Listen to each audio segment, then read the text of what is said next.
Hey, hey, hey. We live, baby. We live. Oh, hold on. Let me turn the light of God off over here. That way I'm not just like overexposing over here. How's everybody doing? Is everybody doing all right?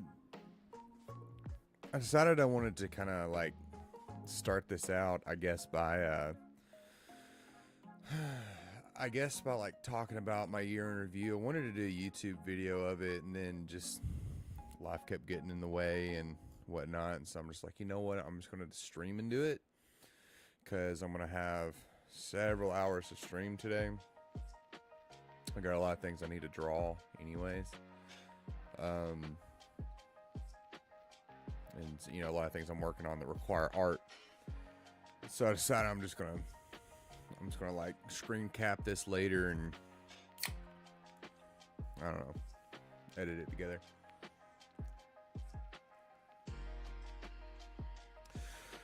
But to those of you who don't know who I am, my name is Corey, and I run Gridlock Studios. You see the entire studio right now. It's me and this stupid guy back here that I just got for Christmas. It is incredibly huge. Okay. For one, I'm like sitting here looking at myself on my OBS or my Streamlabs, and it doesn't even compare to how big he actually is. I'm telling you, he's ridiculously large. But yeah, like I said, my name is Corey, and I run Gridlock Studios. And here at Gridlock Studios, I like to do comics, games, mostly games as of right now. But I'm slowly transitioning where I'm doing more than just games, and games being tabletop games. And I'm also starting to dabble in animation a little bit. I feel like my skill set really lends itself a lot to comics and animation, almost more than games. And I feel like I can get more outreach that way. And so I kind of want to go in that direction and kind of lean a little bit more on those. That's why I didn't, give the studio a name like Gridlock Games or something like that, because then it kind of pigeonholes me into one thing, But I used to be a part of a team, a two-man team called Super Blood Moon Studios, and we made a game called Realms of Elgrune and published several different things under that moniker, right? That's where I cut my teeth on a lot of this stuff. That's where I met a lot of the people that I know now in the industry, as if that's some kind of whatever. I'm saying that those people have helped me, and that's how I got to meet them, was through Super Blood Moon Studios. I got to learn a lot of really cool skill sets through Super Blood Moon Studios, and to be honest with you, I miss it. But I wanted to talk about it's really my whole year, but it kind of stems back before the year. In 2020, we decided to start making tabletop games. We had no idea what we were doing. Now I have a little bit of an idea what I'm doing, but it's still not just a whole lot.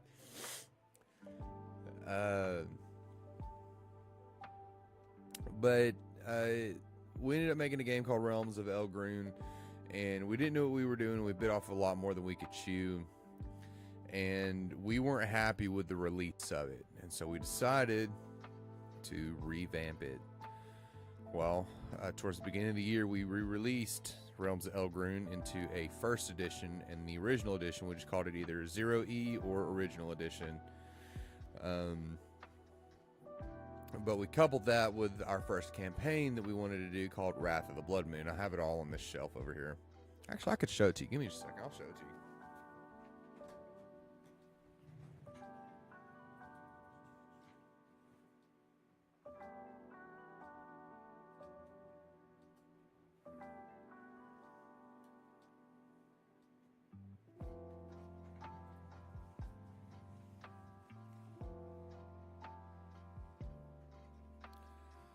Grabbed a whole stack of crap over here and a lot of duplicates of stuff, but that don't really matter.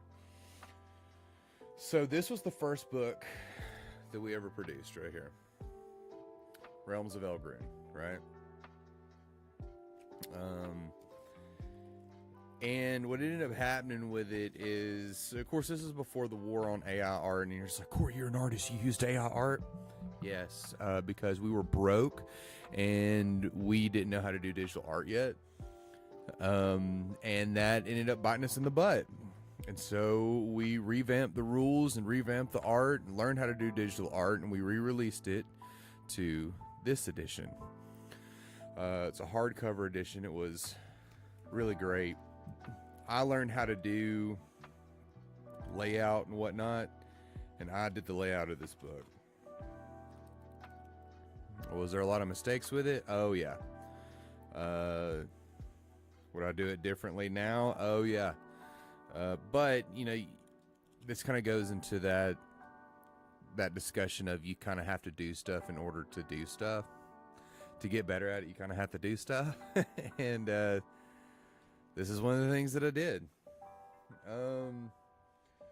But at the beginning of the year, we released first edition Realms along with a zine called Wrath of the Blood Moon. And it was a campaign zine. It's in here kind of flipping through it right now. You can kind of see it. There's a lot of stuff to it.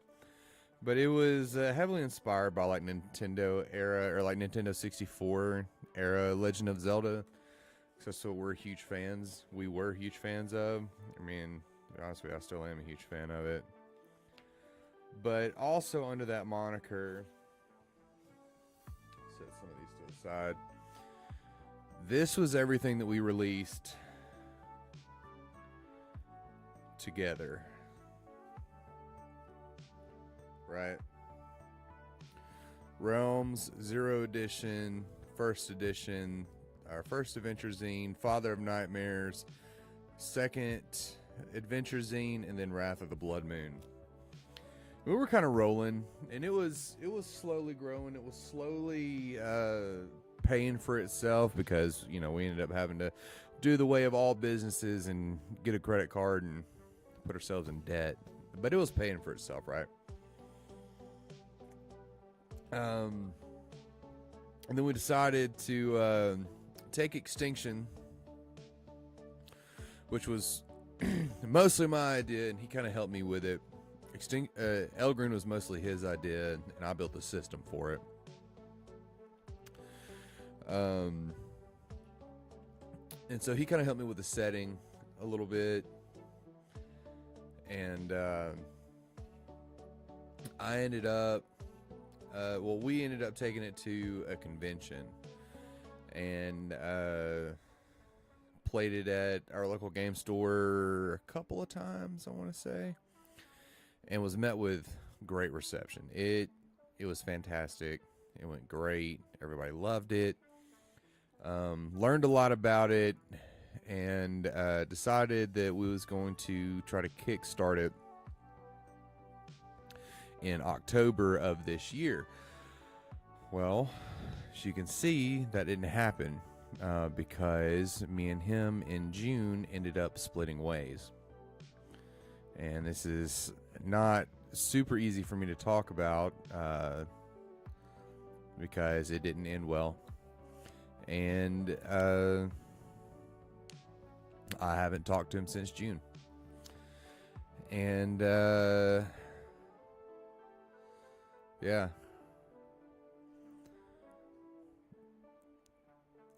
But he wanted out of it entirely.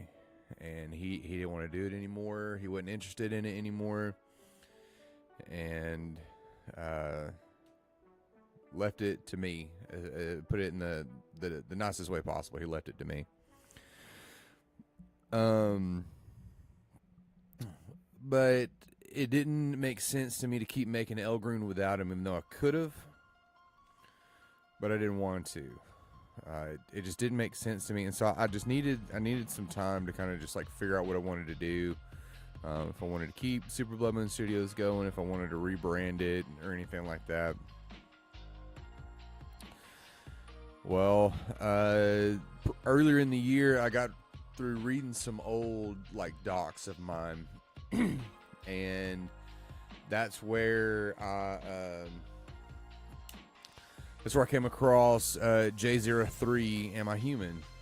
And I read through the first issue of it, the first 2 issues of it, and I was like, hey, this is still pretty good. I can do something with this. And so I kind of started to do some concept art.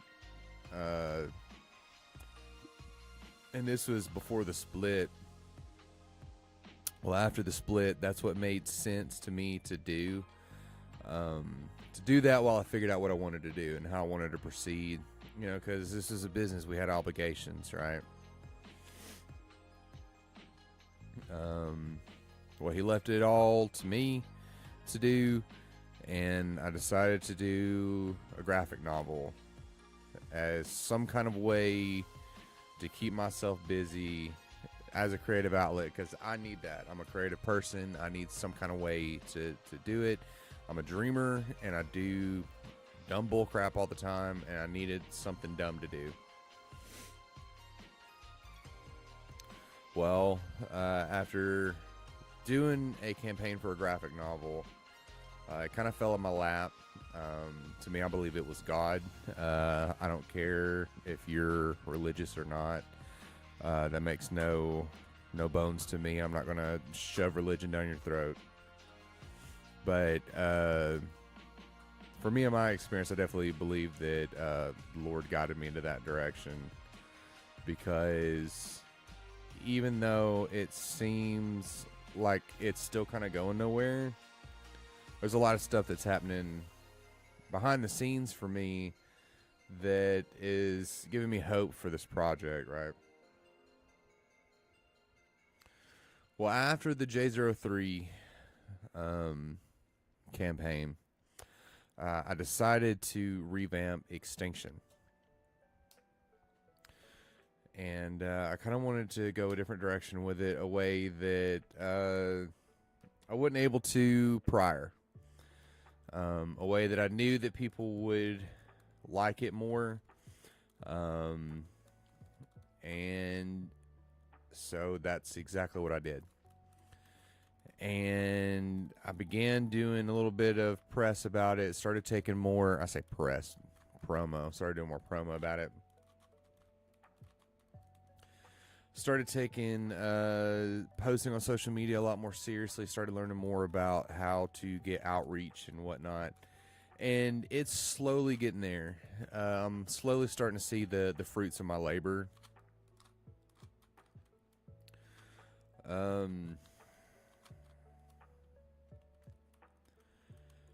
During this time, you know, I'm like working on my graphic novel.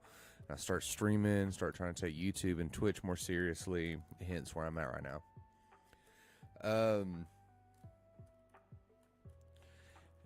It's like I said, it's kind of hard to talk about this stuff just because it is painful for me. But at the same time, it is what it is. It's the truth, and I'm not one to shy away from the truth.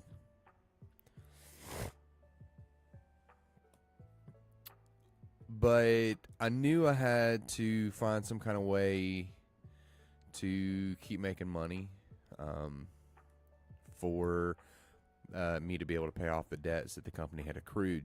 Well, it was time for me to rebrand, and that's whenever I rebranded into Gridlock Studios. Gridlock is my username on a lot of different things, since it was just me, and it wasn't something that was just like super like just my name and it could mean anything. I decided to use it, and it made the most sense. And I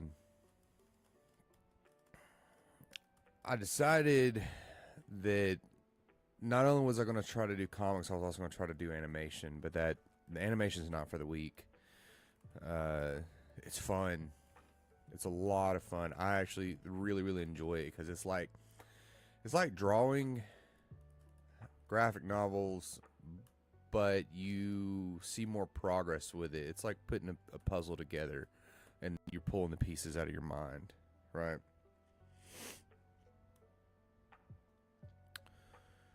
But during all this, I had the opportunity to go to Philadelphia Area Gaming Expo, and so I booked it, hoping that I would be able to bring somebody with me, and turns out nobody's going to be able to go with me, and it really makes me feel alone. But it's okay because a lot of people do it, and it's been a transitionary period for me, uh, having to learn how to do all this stuff by myself. Because I mean, I'm just gonna be honest with you, I did a lot of it anyways, but it was nice to have his help, because what he brought to it is something that I can't replace, right? It's just something that I have to lean into my strengths instead of leaning on both of our strengths now. And I'm like, I have all these skills. I have all this knowledge and this skill set now about how to publish things and make things and get stuff out there. And when I'm just supposed to just sit on it. 5 years ago, I would have gave my left arm to know what I know now. And like, what am I supposed to do? Just sit on it now? So then I started taking Twitch and YouTube a lot more seriously. Try to stream at least once every week if I can. Every now and then I get to do a little bit more, but it's not very often. But the last notable thing that I did is I made a micro game, a zine game, probably about this size. It's a game for kids because that was something that I wanted to do. I'm a father now, and I wanted to be able to spread the joy of tabletop to my kid. And I don't like most systems. I'm just going to be honest with you. A lot of them are good, great even, but as far as like to teach somebody, a lot of stuff that I like is not suitable for a kid to learn. So I made my own.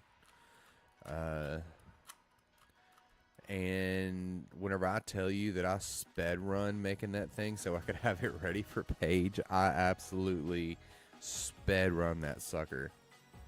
But it turned out really good. It turned out really, really good. I was very happy with it. I'm very happy with how it turned out. Of course, you can get that on my itch, and you can get that on Drive-Thru RPG, Subtle Plug. But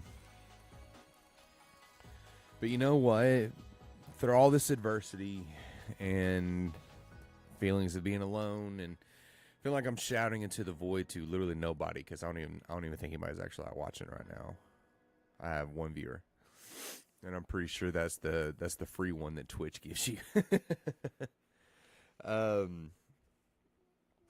Through all of it, I definitely feel like God's been good to me, and I feel like He's given me the opportunity to do this kind of stuff, and that I need to take it, not squander it. Because not a lot of people get to do stuff like this for a hobby and then also get paid for it. I don't need to do this for money. The money's great, but I have a full-time job that pays pretty well, and even with the business debts, I was able to pay it with that. But it's nice to not to have to, you know. And it's cool to see, because like from a young age, from really, really young age, I've always loved cartoons, comics, cartoons, games, anything like that. And I do this for many different reasons. One of those reasons is because I want it to impress that kid that still lives down in here. I want to show him that it was possible and you can do what you want to do, right? And then there's that kid that, I'm in my basement right now, there's that kid that's up there. I want to show her that she can do anything that she wants to do. As long as she puts her mind to it, she can do anything she wants to do. And I want to show her that through hard work, you can do anything. Literally anything is possible. And so there's two kids that I'm trying to impress. My own and my own.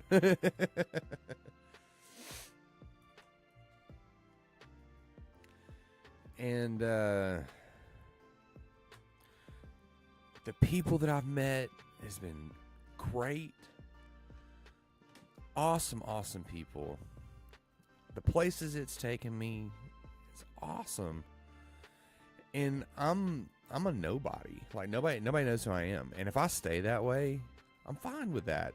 The only reason I do this is so I can have some kind of outreach to be able to have some form of eyes on me. Do I want to be famous? I don't. I really don't. I can't. I couldn't handle that. I couldn't handle that pressure. I couldn't handle those deadlines. You know what I mean? But I know that I'm not special in the things that I like. I'm not special really for anything. I'm just a guy. I'm literally just a guy in his basement. But I like to share things. I like to share the things that I make with people.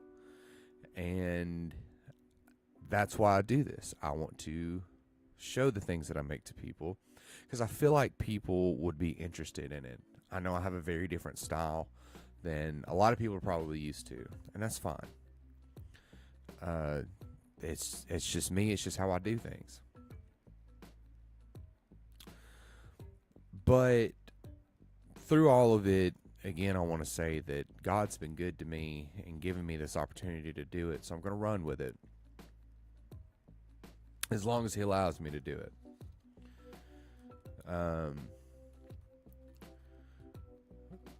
So then we get into what do I want to do for 2026? It's going to be my first full year on my own.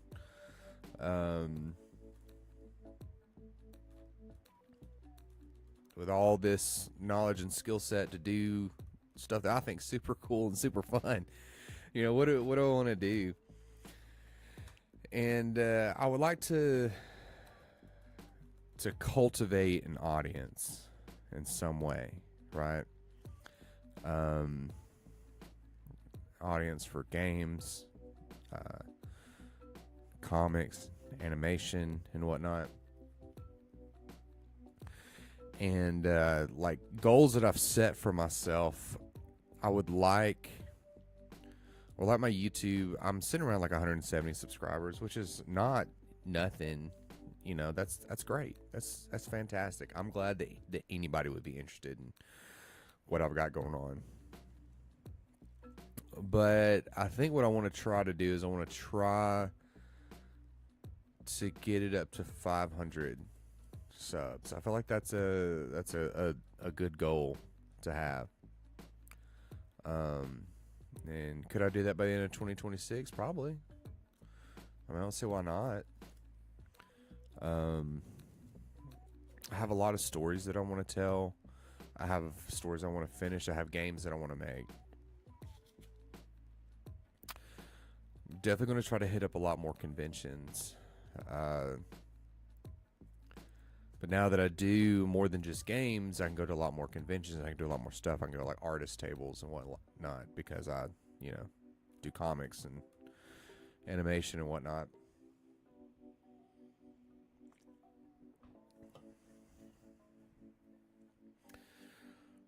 I want to have Extinction Fund. And I want to take that around because I feel like a lot of people would really enjoy that. It's like Left 4 Dead.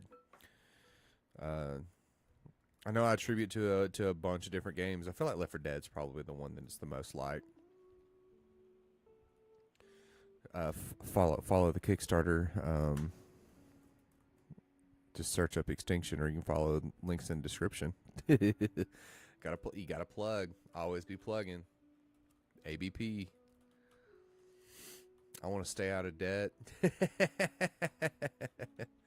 Hey, I understand you on that one. Also, how you doing, man? You came in on my lamentations. I'm talking about my year in review and what I want to do for 2026, and I'm about to start drawing. Ooh, migraine, dude, that's awful. Why are you here? Like sleep or something. Get out of here, dude. But yeah, I just have a lot of projects that I want to do. I want to make an animated short. And I think I kind of want to do it based on Elder's Keep, which is the kid game that I made, and that should be, I think it's supposed to get here next week.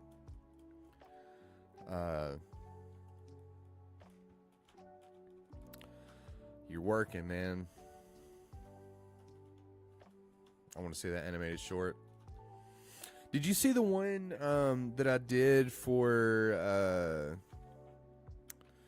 my intro for my YouTube? Did you see that one?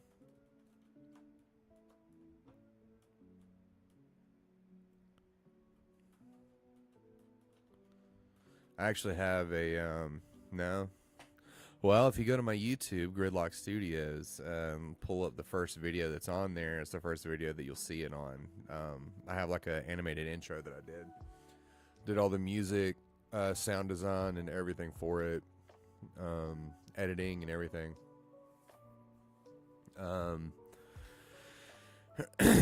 But I'm supposed to be doing graphic novel work here in just a second. Then after that, because I'm going to be on for like several hours. I'm going to work on some animation. I have something in mind that I'm kind of like working for. Bet. But yeah, like I said, so that's what, I guess that's what I'm going to do. I guess that's just my plan. Just keep going, keep persevering, because I feel like everybody that has some kind of modicum of success or an audience achieved it by consistency, and the quality came later. And so, like, to me, I'm just trying to get in this. I've been getting the swing of like making things and posting things and whatnot, and then now I'm wanting to try to make it better, right? Kind of want to just slowly keep getting better at it. So yeah, thanks for coming to my TED Talk. I'm going to restart my TENS unit, my shock unit that I have attached to my back right now.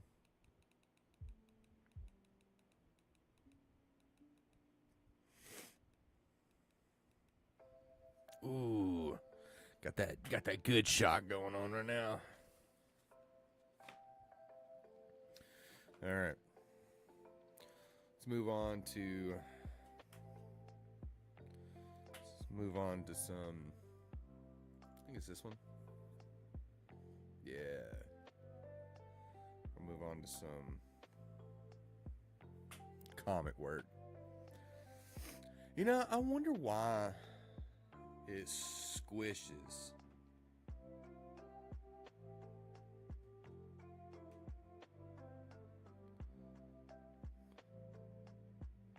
Because it's not really supposed to do that.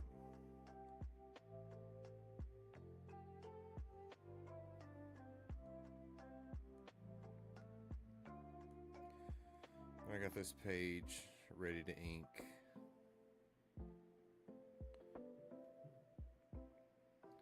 We're gonna go get this sucker inked out.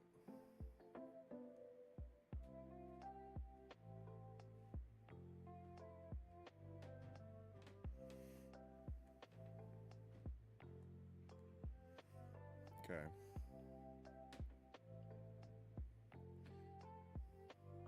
What in the world?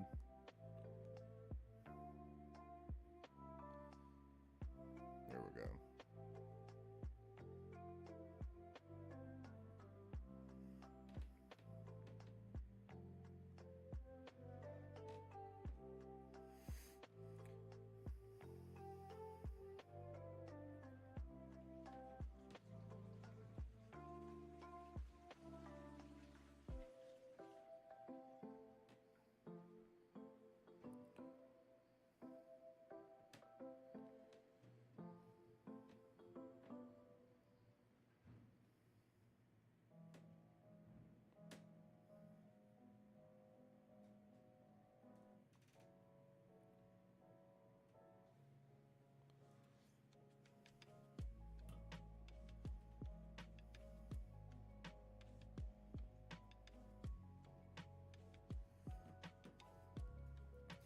Some I'm wanting to do with this graphic novel is I'm wanting to try to get a little bit better art, like take my time more with it and add a little bit, just a little bit more detail, even if it's chapter by chapter or page by page.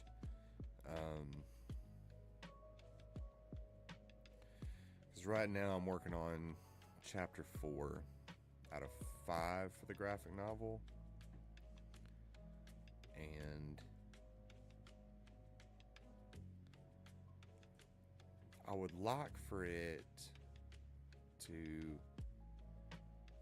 people to be like, notice the quality increase as it goes.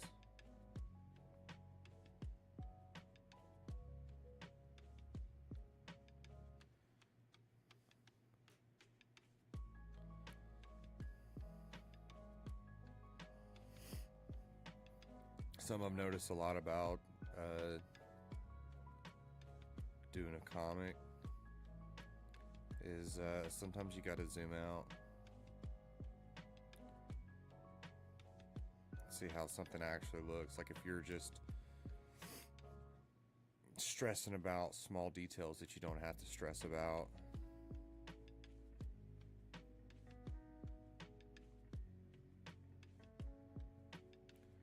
Like what's actually visible and whatnot. I'm gonna put my glasses back on. Where are them suckers at? My glasses! What happened to my glasses?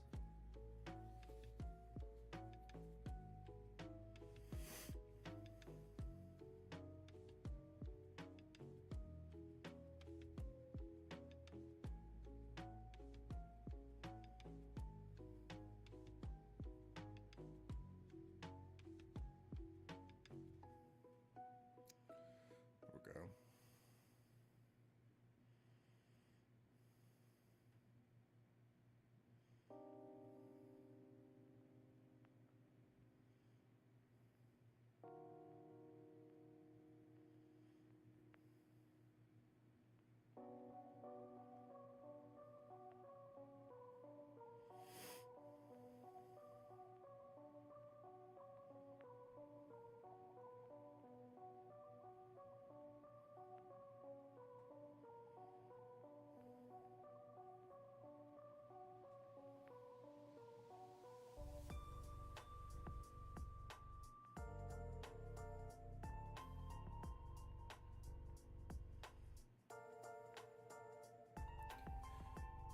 I need to try to do some, like, lay out some of the different chapters and whatnot.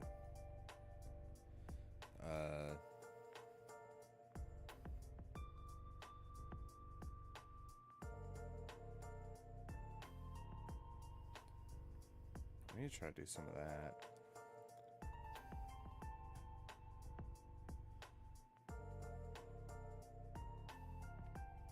So you see stuff like that right there? That black line? That's why I wear this glove. Right? Because if I don't use it like an official Apple pen.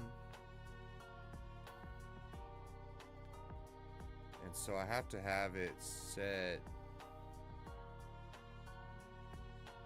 to where this will work, and by doing that, any kind of touch makes marks on my screen. And since I stick to my screen, I'm just like constantly messing up my drawings. And so I kind of have to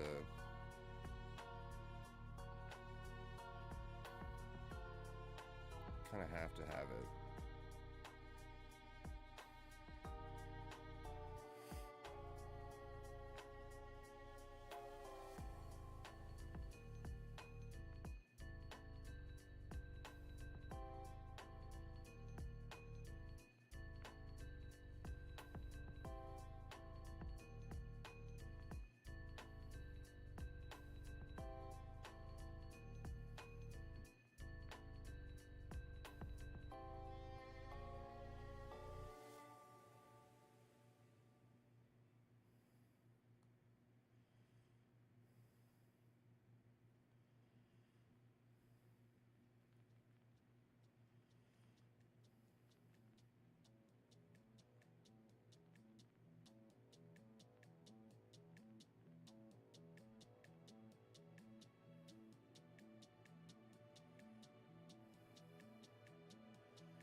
So like I said, as I've been dabbling in animation a lot here recently, I've been doing a lot of like study on it, because I don't know why in the world anybody would go to art college anymore, or just college for anything in general, when you can just learn stuff on YouTube.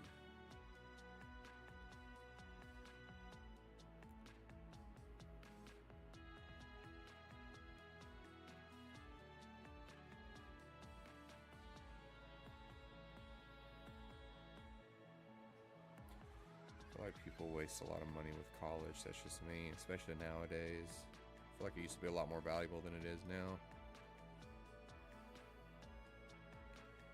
It's my own personal opinion. I feel like it's just a waste of money for people.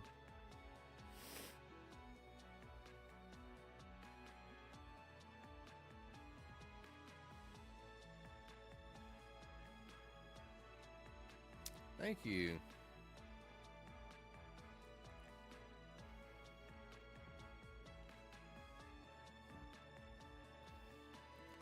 It's an attempt. Is it super good? No.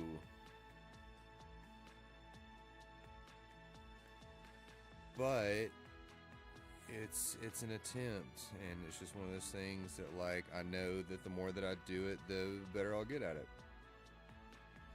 So I'm happy with how it turned out.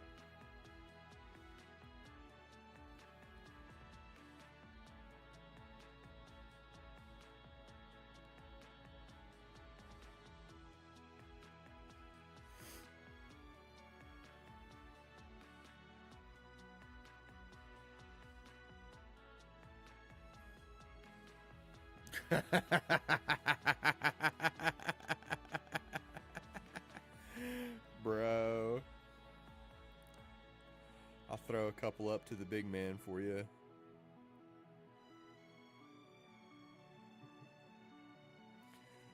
Lord, would you please be with Dakota's bowels? Trucking sucks when this happens.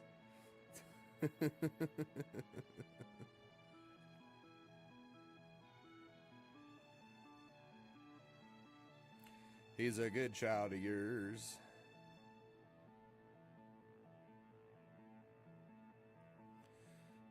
Would you help him just this once?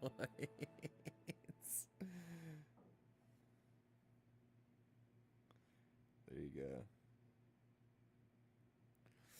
My guy's got a migraine. Hold up. You're not driving, are you? Are you driving?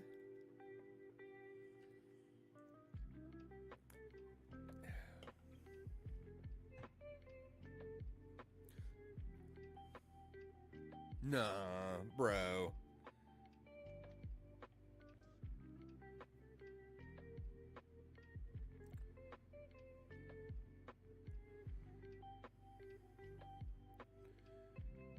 Or did you just not happen to notice the minion in the back?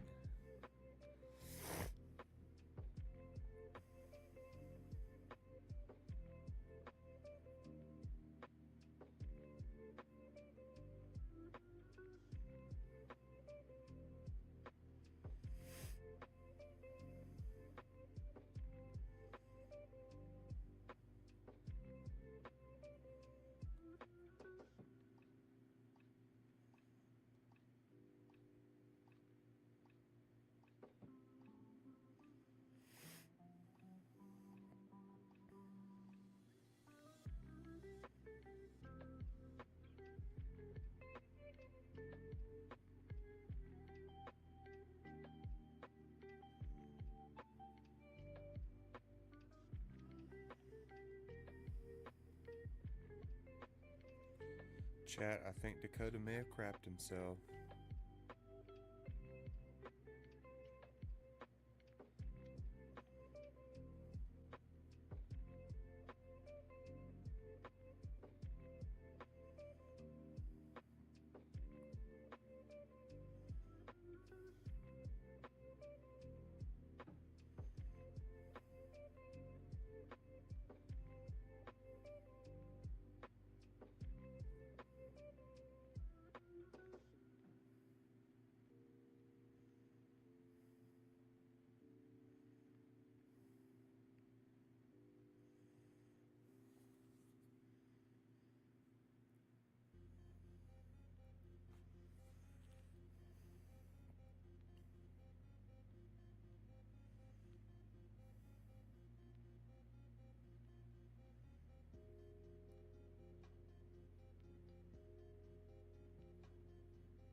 Now I'm wondering if Dakota ever made it.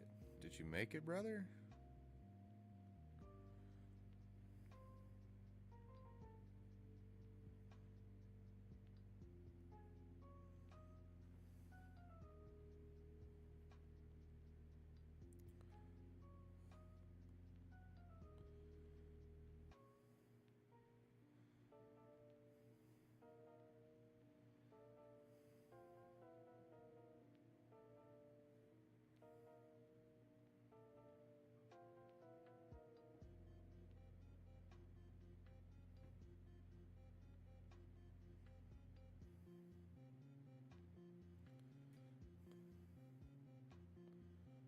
Not yet.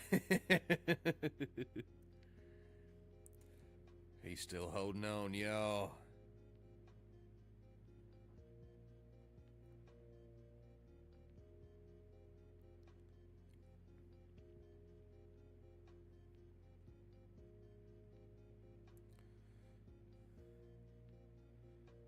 The devil works hard, but Lord works harder.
nightmare rest area.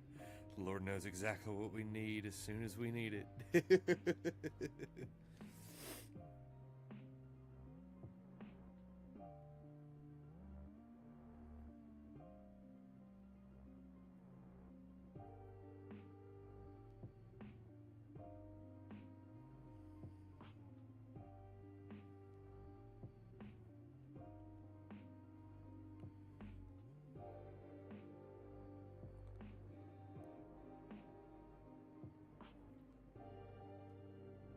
There we go. Like that being just a little bit more round.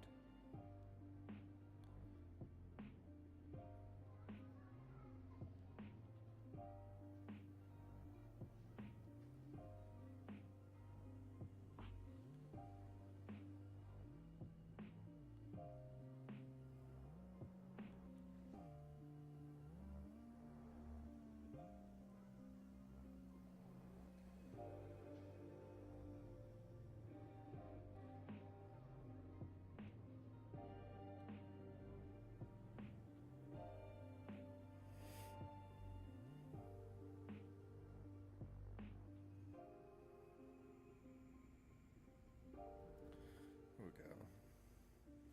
Yeah, this looks more squashed on stream. I don't understand why.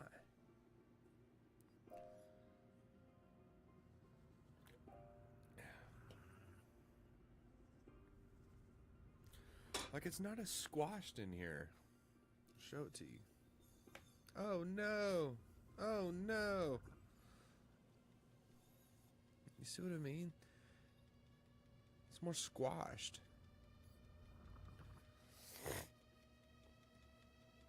I don't understand why it does that.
Okay. Okay.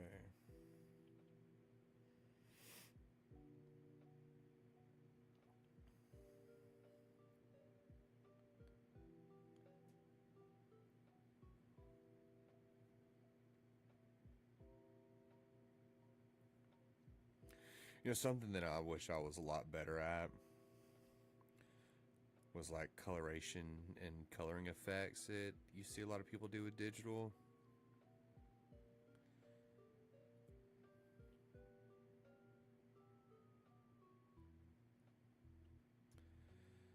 I wish that I could do some of those things that you see people do. I mean, I know that like that's also just practice and like learning where the buttons are and whatnot. But still, it would just, I don't know, I feel like it would level up my art a lot. I'm always looking to improve.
There we go.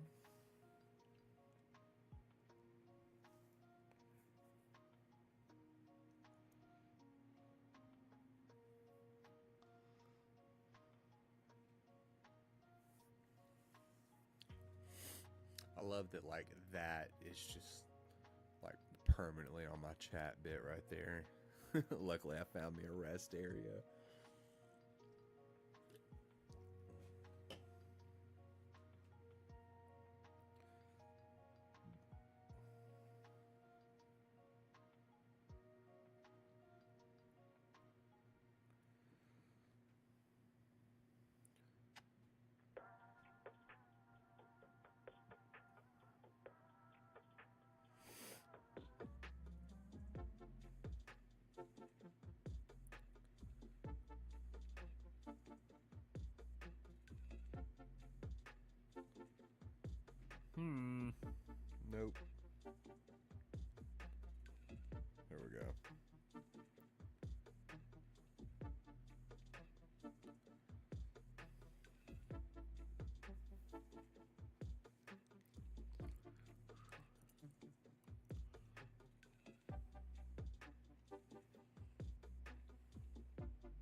like that?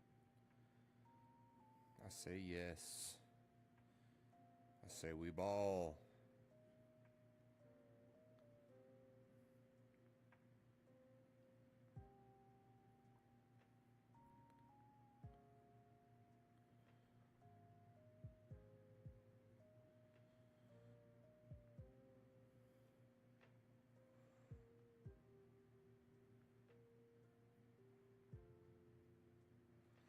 Let's actually extend that out just a hair.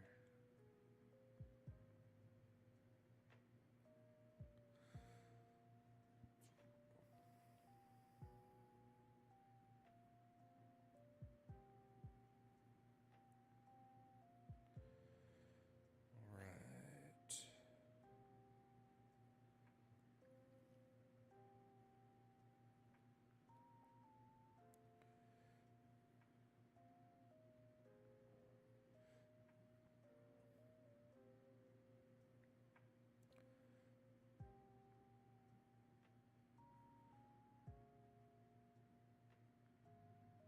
I wonder if Dakota ever made it inside.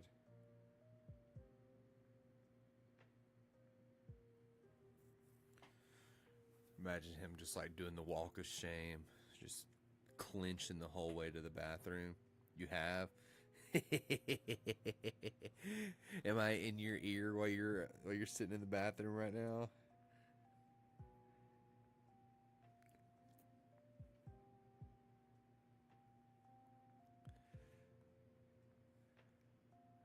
You are.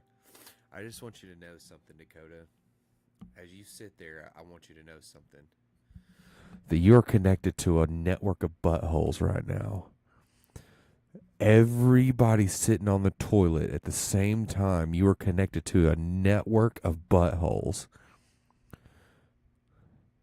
Think about that. You are not alone.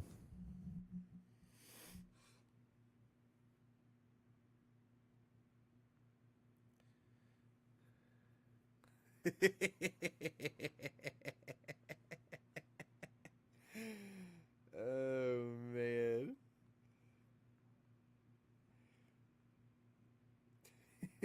Were you cracking up, dying, laughing in the bathroom?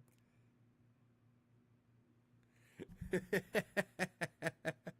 you know something? This toilet's really close to the ground.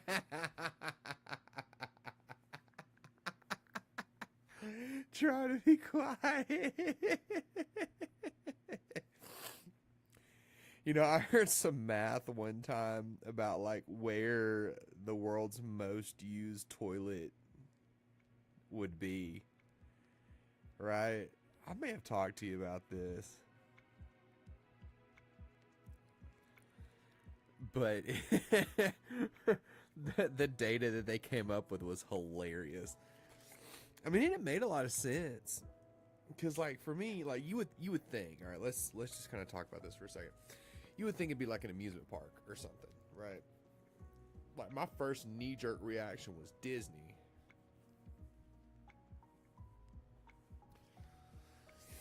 But somebody had like a much better idea.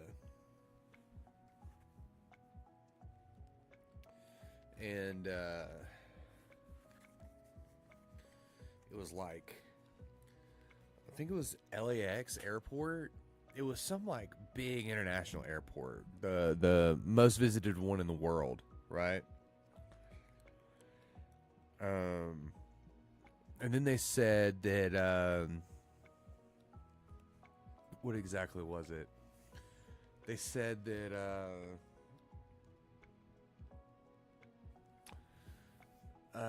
it was a certain terminal where it was the most visited terminal, and it was a bathroom. One of the toilets in that set of bathrooms was the world's most used toilet. And I think about that from time to time.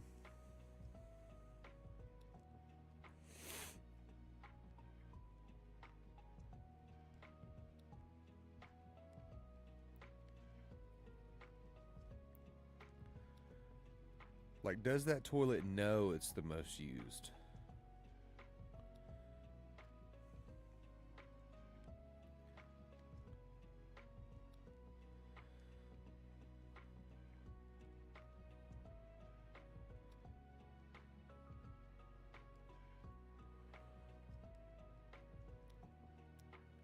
Does it change periodically?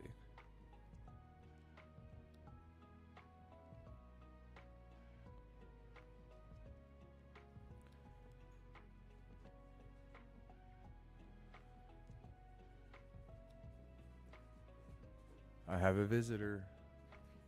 You're leaving? All right, hold on.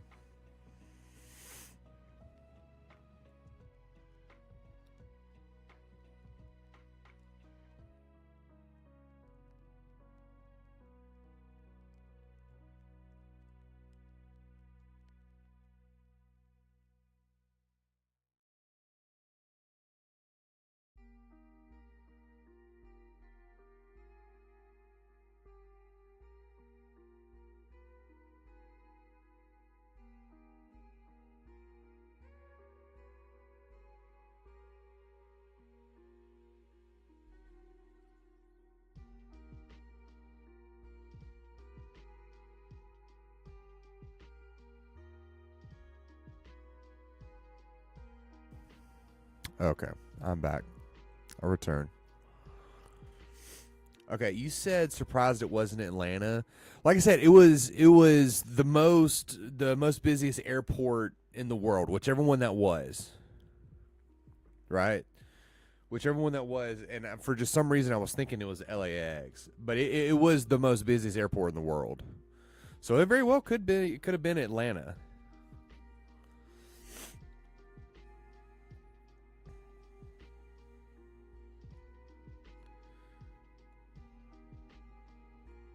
And Atlanta airport's huge.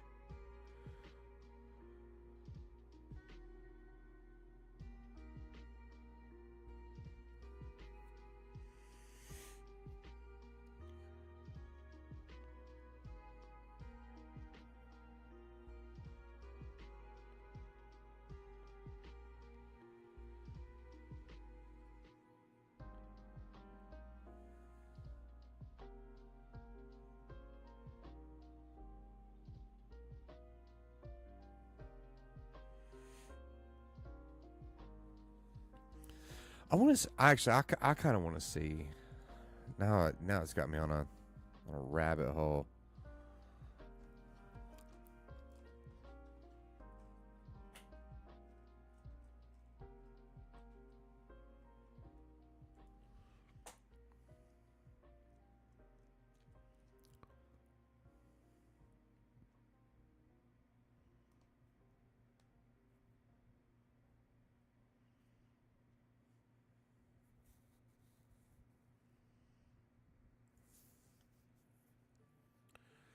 Prefer Birmingham, not a lot of traffic and easier to get through TSA. Huh.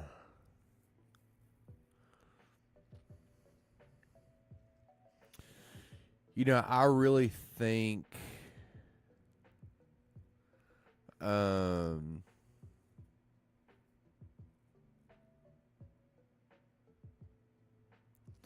yeah, a lot of people are saying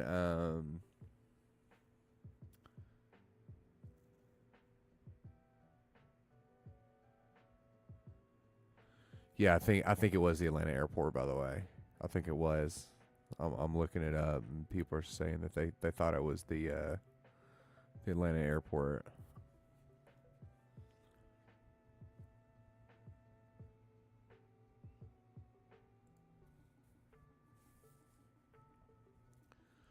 Can I not like zoom in on this?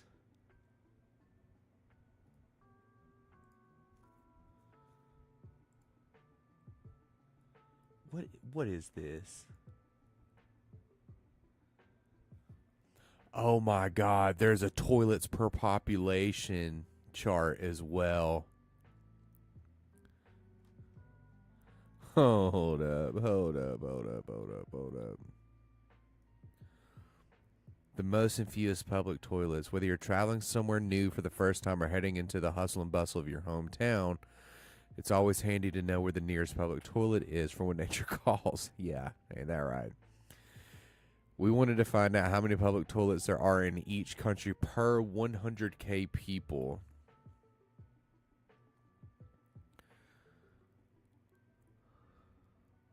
Huh.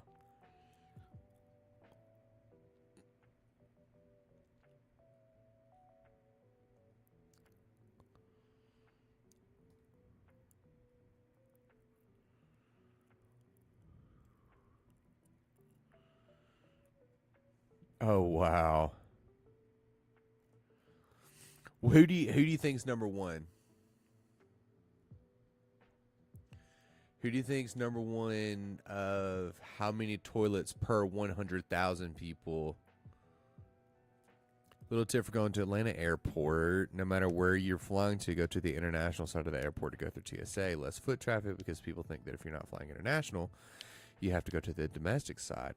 Ooh, that's interesting. That's good to know. So there's a possibility I could be flying this next year sometime. I got some conventions to go to, and I'd like to consider the possibility of flying.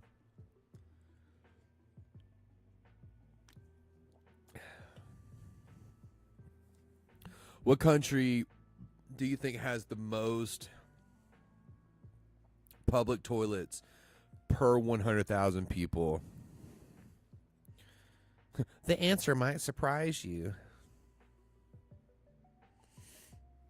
Japan? No. They're not even top 10. I don't even think they're top 20.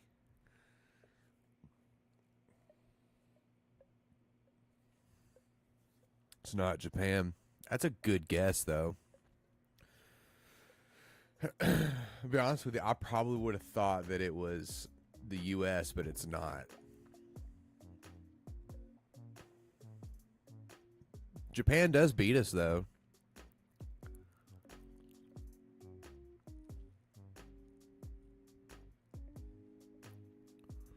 Yeah.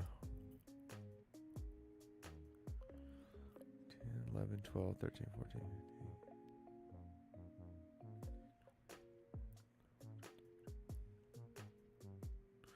Japan is 27th in the world with 11 toilets per 100,000 people.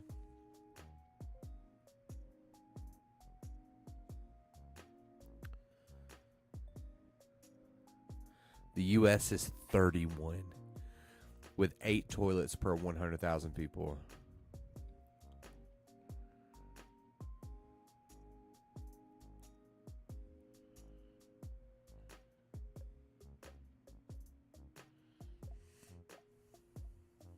Look at that.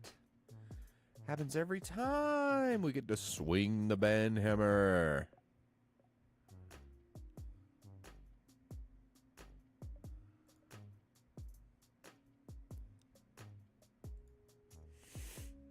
Give me just a second. I'm going to pull up my stream chat over here.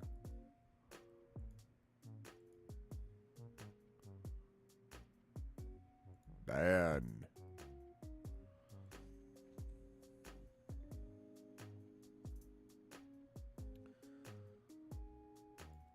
But no, like I said, Japan's number 27. The U.S. is 31.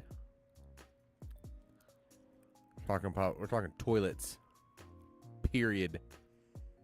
No, it is public toilets. Oh, it is public toilets. Okay. Because I was sitting here thinking, I was like, we have 2 in this house, and there's 3 people here. You know what I mean? So it's like, that's got to be skewed somehow. So it is public toilets.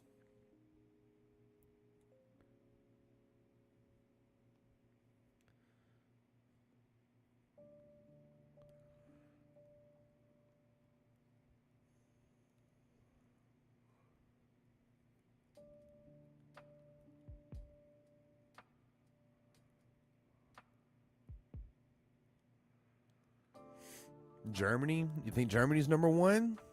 It's not.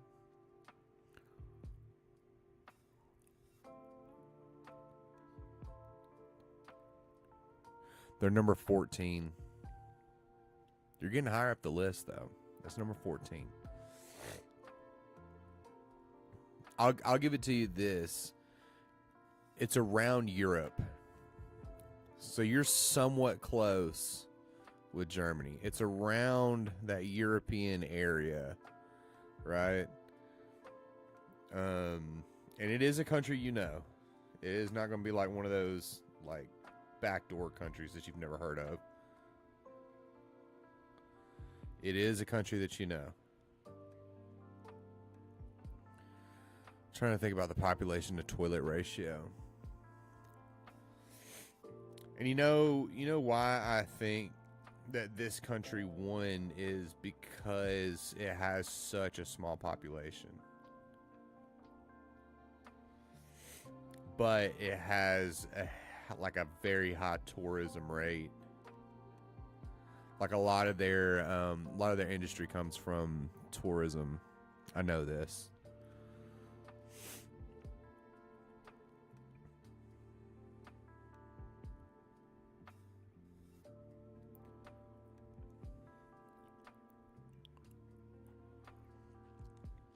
Yeah.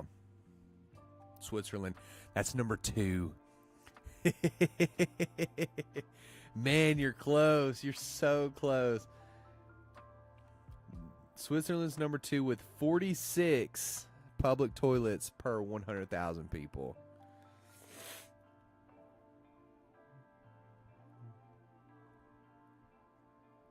You were super close.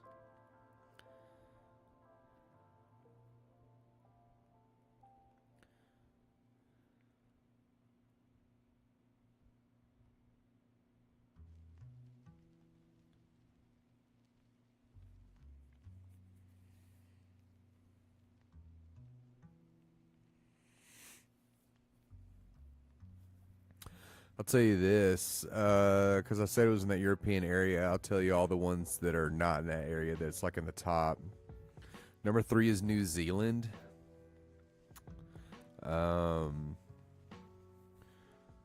5 is Australia. I'm going to give up. Switzerland's my best guess. That was a really dang good guess, by the way. It's Iceland. 56 per 100,000 people.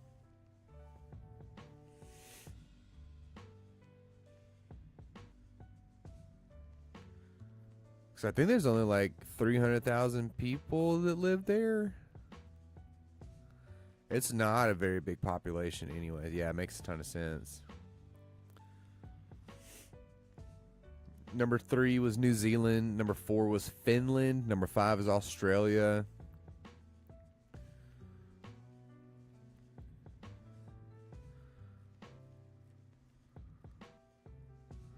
Man.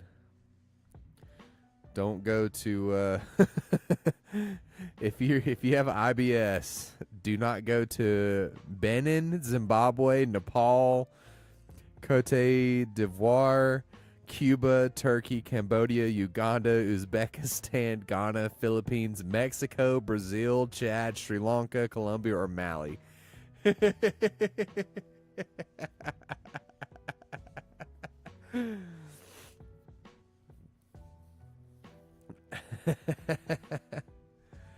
I'm actually surprised to see that South Korea has 3 public toilets per 100,000 people. Israel's super low on the list. Italy is super low on the list.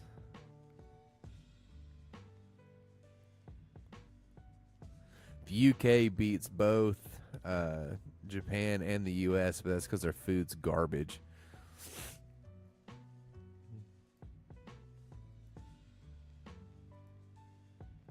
So you kind of have to. Those are just one bit. The country is the toilet. I gotta resituate. Yeah. The country is the toilet.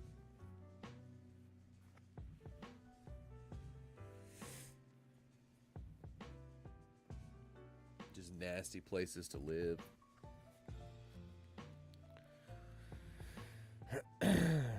Not very publicly accommodating. I would be interested in knowing like the amount of toilets, period, instead of just public toilets. That's another metric I would be interested in knowing, because I feel like the U.S. would be at least top 5. You know what I mean? U.S. would have to be top 5 because a lot of our homes have multiple toilets in them.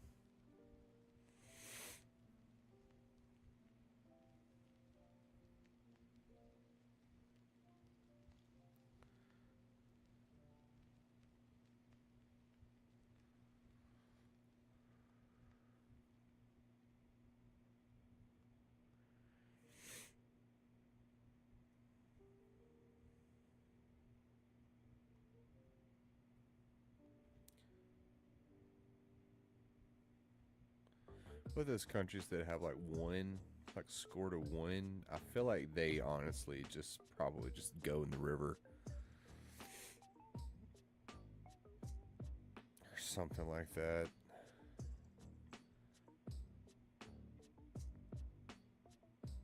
You see those videos of people just like told Asia, if we ever build, I want more toilets than we have people living there. Well, I mean, you have a ton of people living in your house anyway, so you probably deal with that bull crap all the time.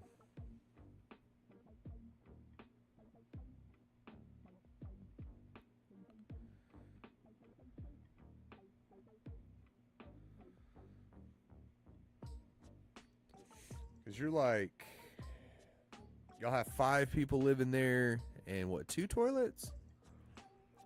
That ratio's off.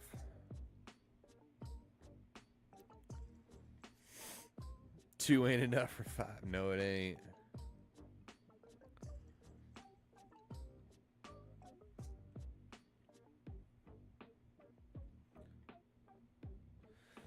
Especially whenever 2 of them's young teenage girls who take a lot of time to get ready.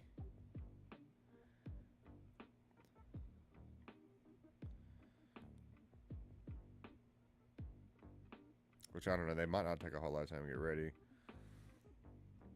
That's just stereotypical.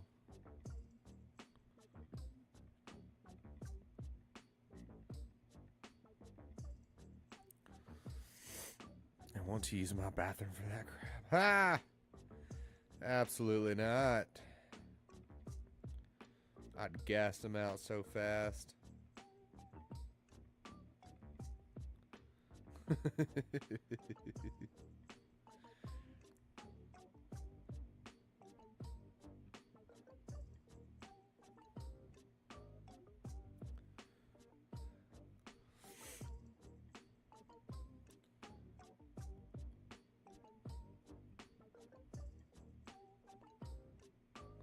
Nope.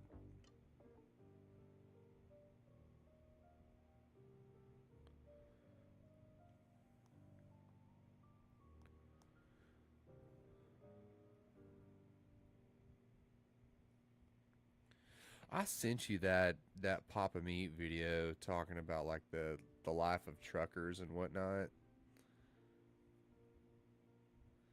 How much of that was absolutely legit?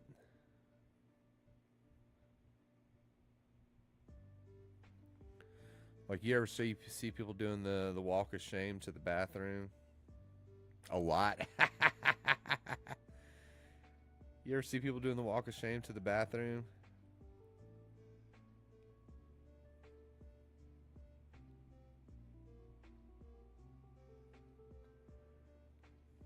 You've done it.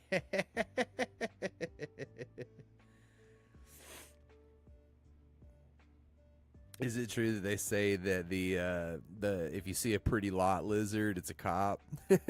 It's not. It's not an actual lot lizard. It's a cop.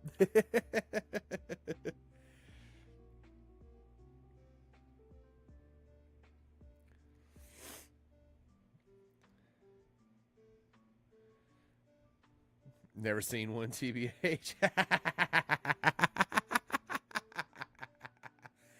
Never seen a pretty lot lizard before.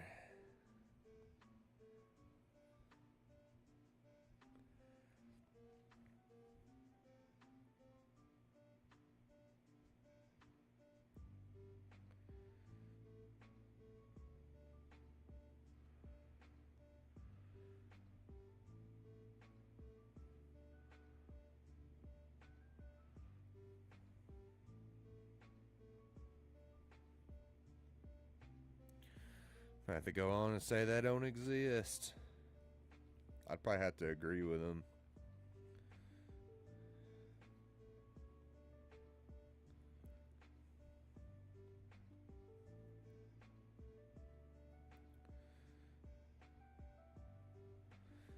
The names for them crack me up, though. Like, the name lot lizard cracks me up.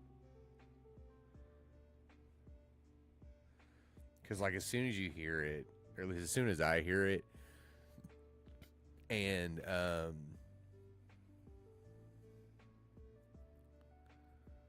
That means that means taking a shower just to take a dump in privacy.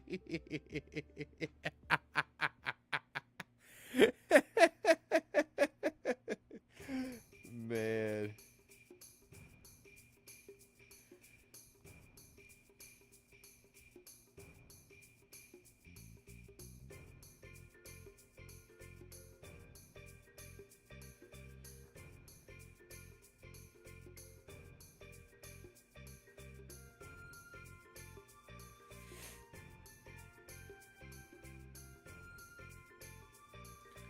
That's funny as crap.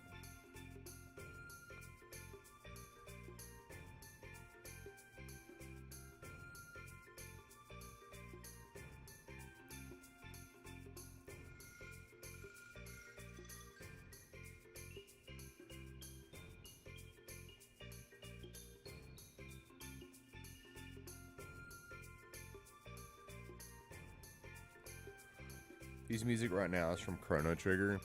I'm going to go ahead and say I don't think that any JRPG has ever had music better than Chrono Trigger.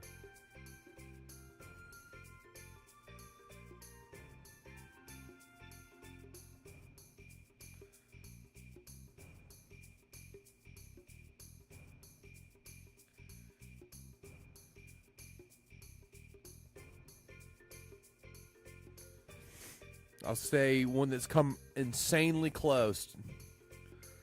I'm talking about if I had to rank it, it's literally just right below it. But that's Persona 5.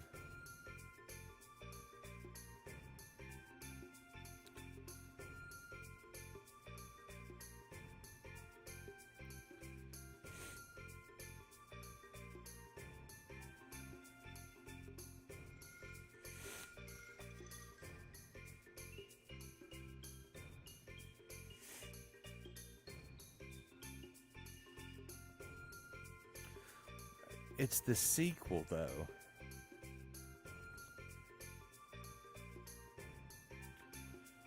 Dumpster Juice. Whoa, what a name. That's a heck of a name right there.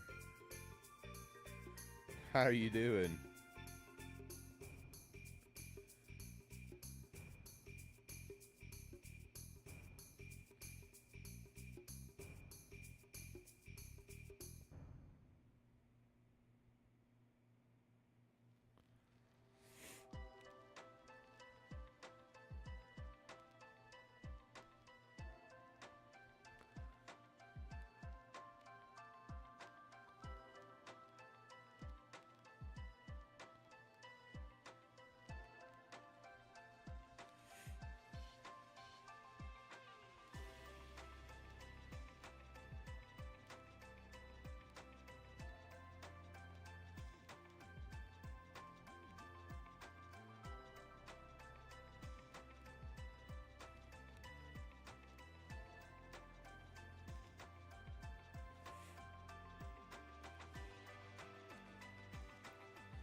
But no, I need to play Chrono Cross. Did it end up going on sale for the Steam winter sale? I need to check. Give me a second.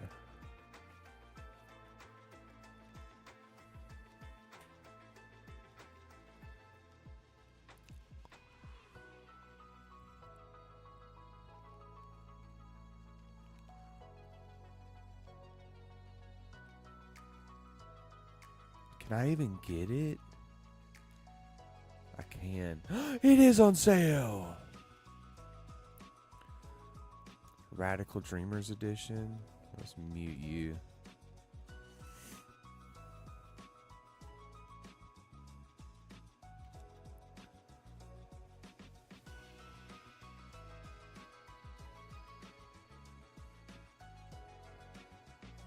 Oh man, it has that like that PS2 aesthetic.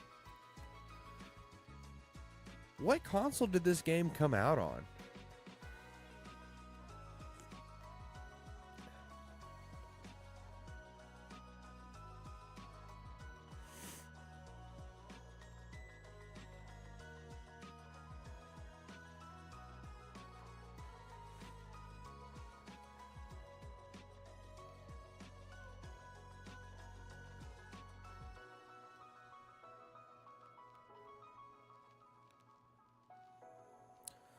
Oof, that could have been PS1.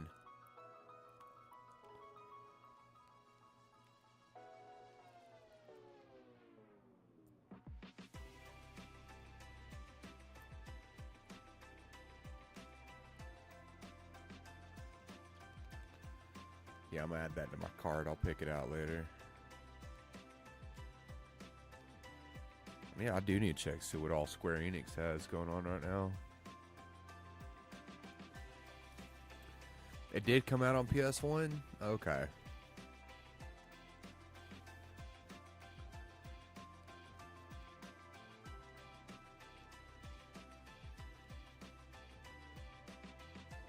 I'm excited for the Dragon Quest VII Reimagined.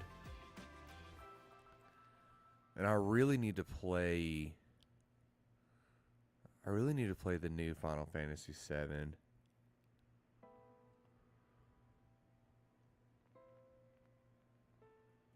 I've yet to do it.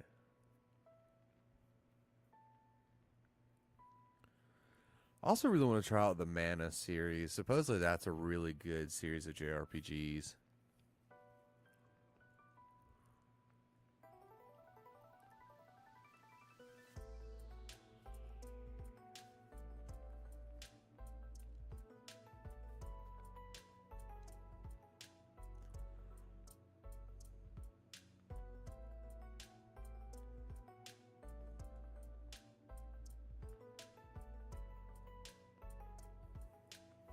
I don't really see anything else that's screaming out at me. Oh, Dragon Quest III HD 2D Remake Mouthful is on sale right now, and then Chrono Trigger's on sale.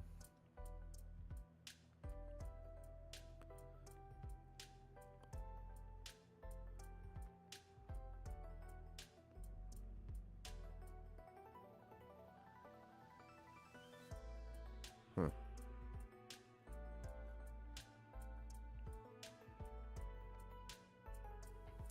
Oh yeah, the new Final Fantasy Tactics is on sale too.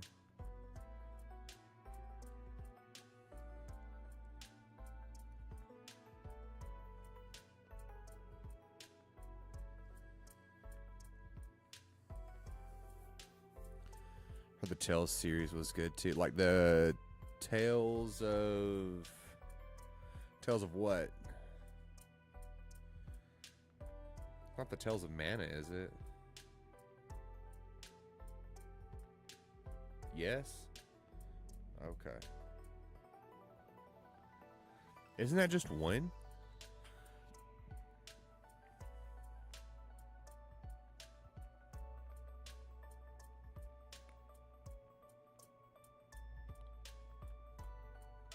There's a lot of them. Okay, yeah, I'm out of the loop on the Tales series then.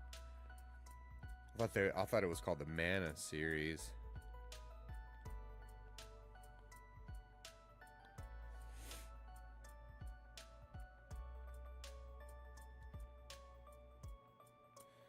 More of a Dragon Quest kind of girly.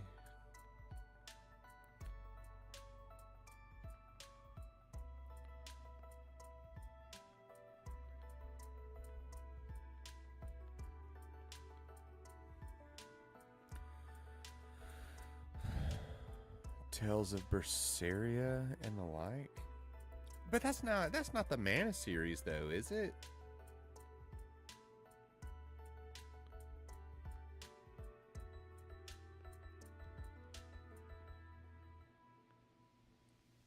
No, okay, that's what I thought. It's not.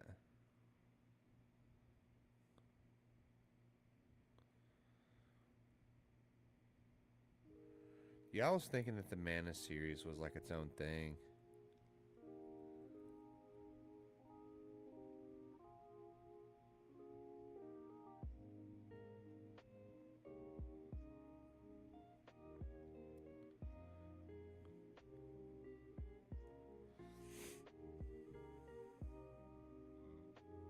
I have heard of Tales of Berseria and stuff. Stuff of the like.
So Dakota, something I'm thinking about doing. This is just a gauge, okay, with an animated short that I'm wanting to do. I'm wanting to do like a 10 minute, 10 to 11 minute episode of something, right?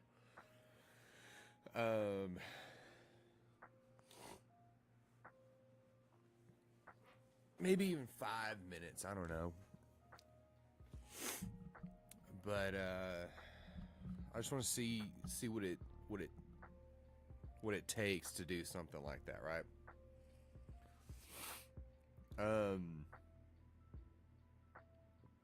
I'm wanting to let me restart this thing. What I'm wanting to do is record voice lines first, because that's typically how they do it, and then they kind of just like match lip flap to voice lines and stuff.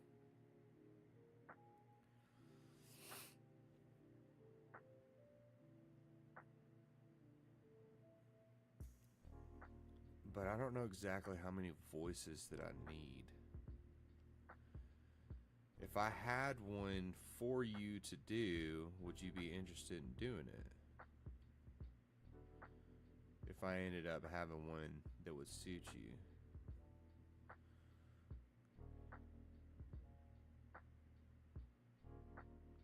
Because I know you said that's something you've always wanted to try to do.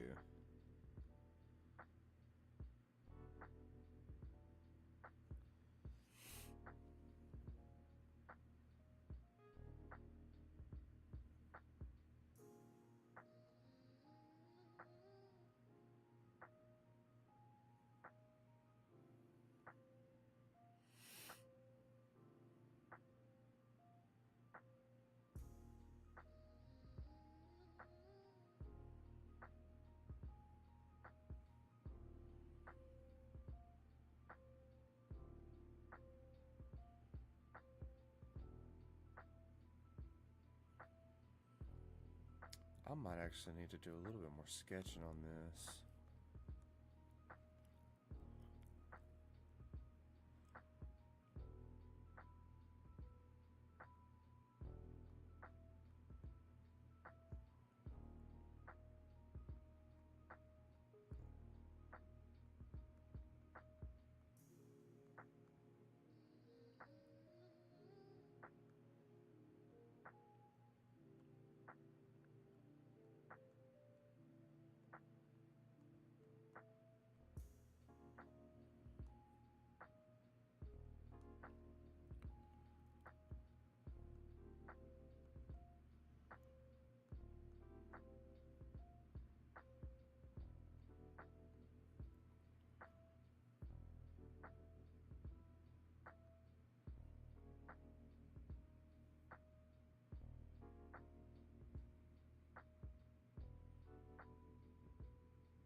Okay. I think I can make that work.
Guess Dakota's not here.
Okay.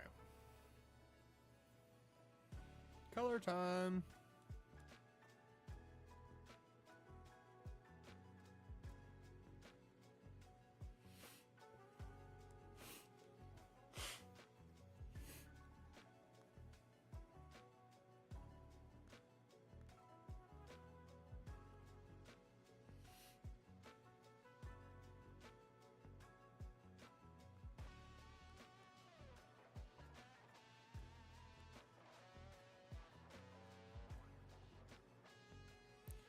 No, it ain't.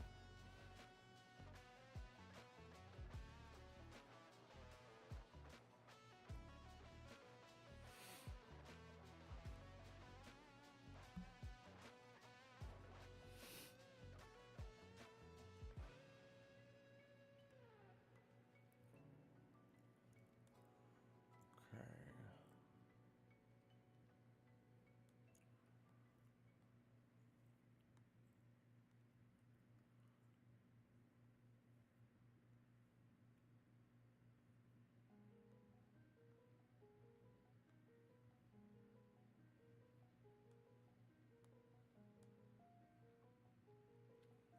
Oh, I missed one. Missed an important one.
Is that what color I made her tank top? I'm trying to remember.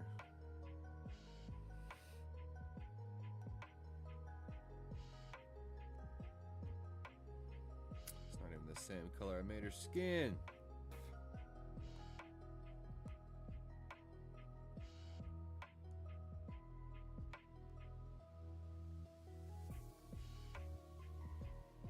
There we go.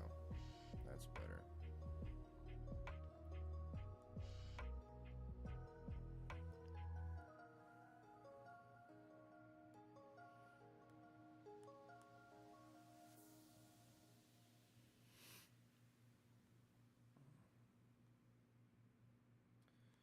Now I can't remember. Okay.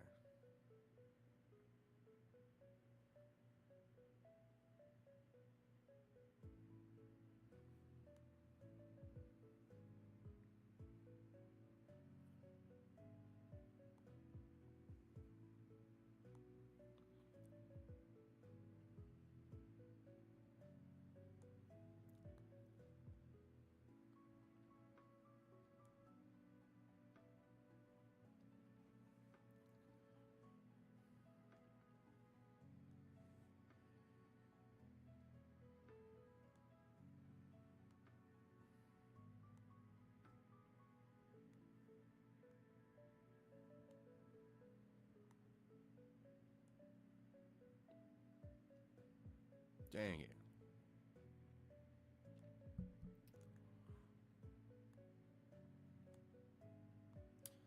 Somebody's downright idiot.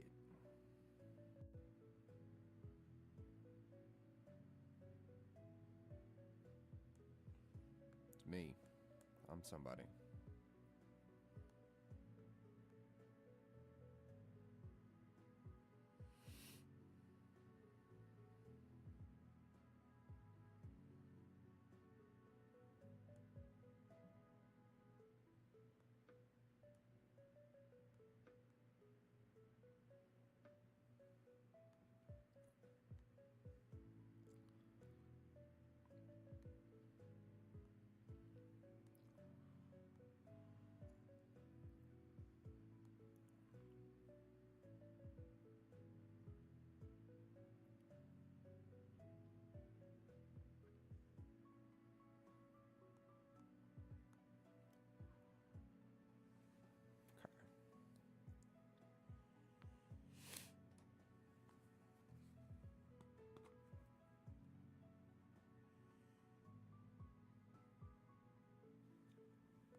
I think actually.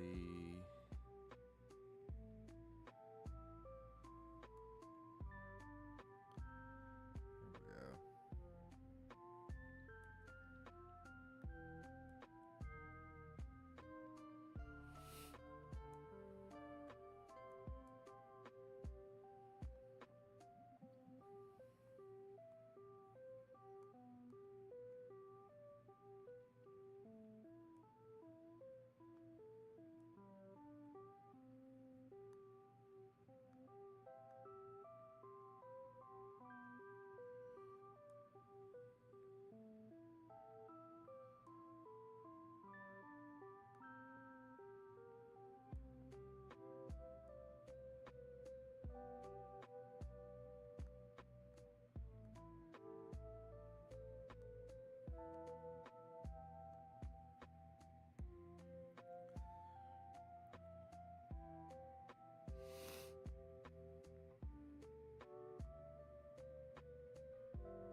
What's our plans for New Year's, like New Year's Eve?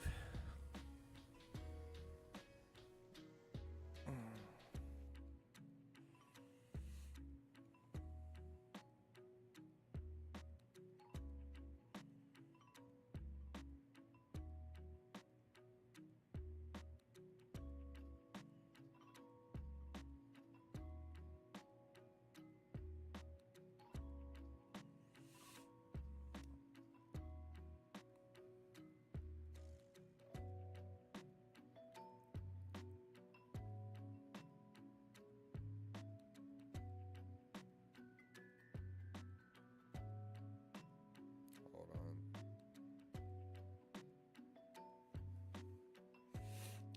That's a Rachel question. I know that doesn't help, Biddy. But as far as I have honestly no idea, Bubba. I wish I could answer you, but I don't. And she may end up giving you actually the same answer. I mean, I'm serious. We have no idea.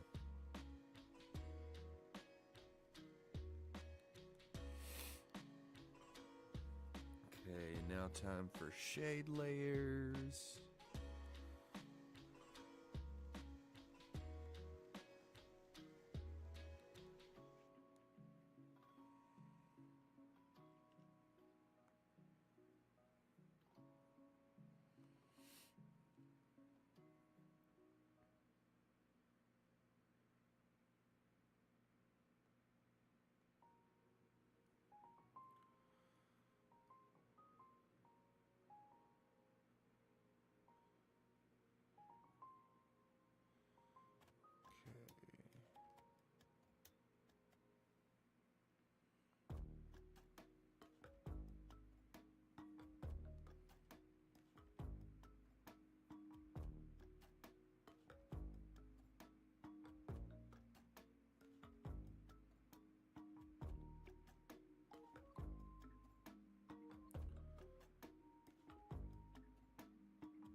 So did you not hear my question earlier,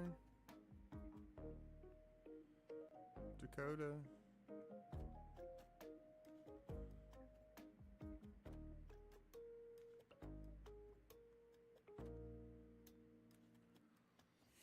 No? I said I'm wanting to... The thing I'm fixing to work on for probably about the last 45 minutes of my stream, after I finish this, is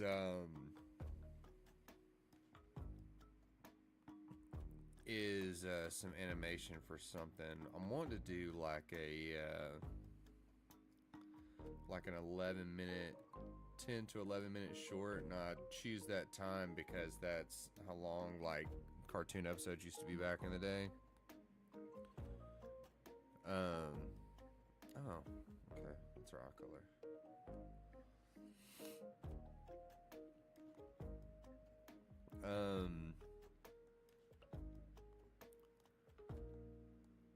But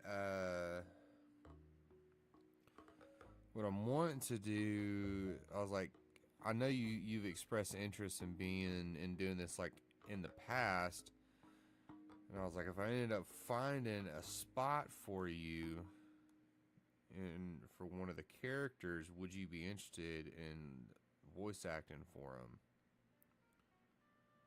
Because what I want to do is I want to record the voices first.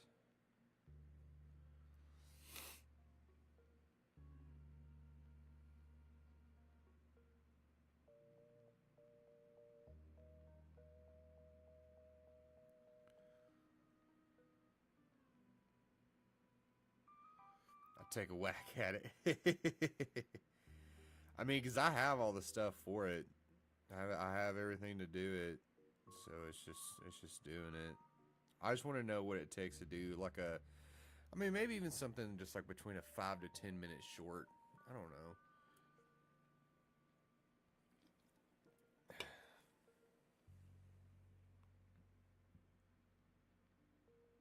You know me. I just do crap.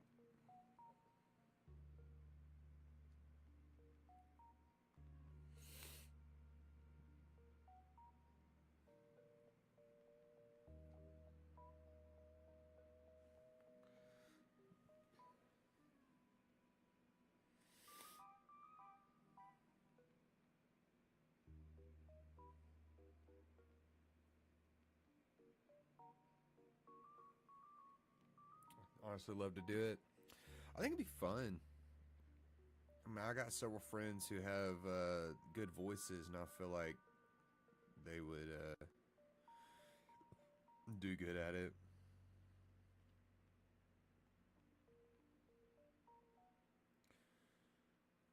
I feel like you're one of them.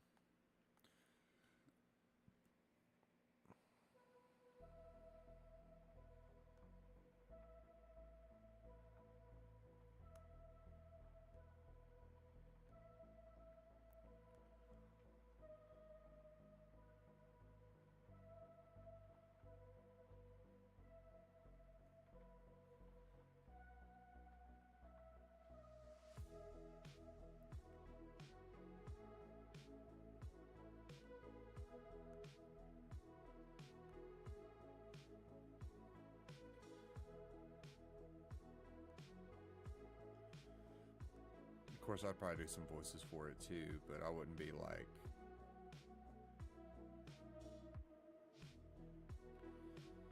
I would just really need to see what I would need.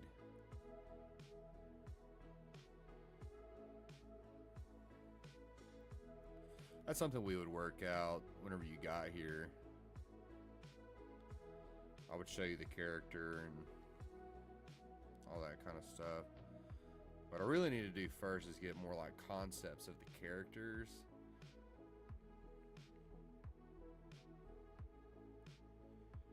Because I already have it in mind what I'm going to do.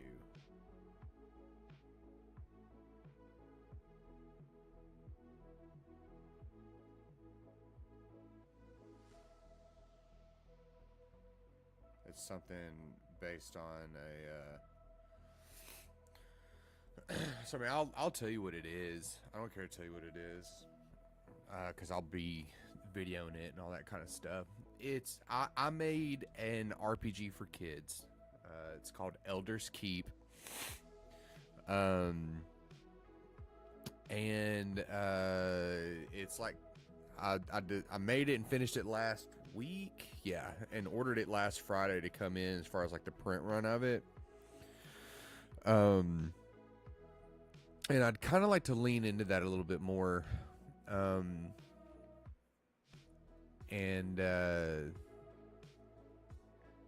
reason it's called that is because it's based on a comic that I wrote a long time ago. And I was like reading the script for the first issue, and I was like, why not turn this into animation? Of course, I'd have to like redo the script a little bit, but I already pretty much have the characters. Give me a second.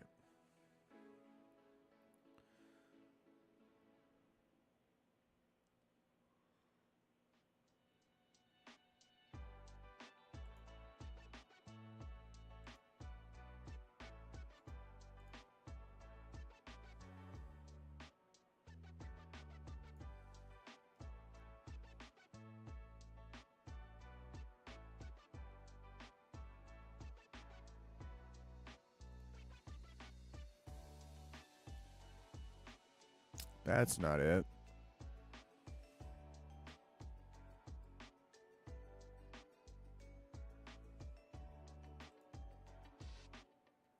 I'll show you who I'm talking about.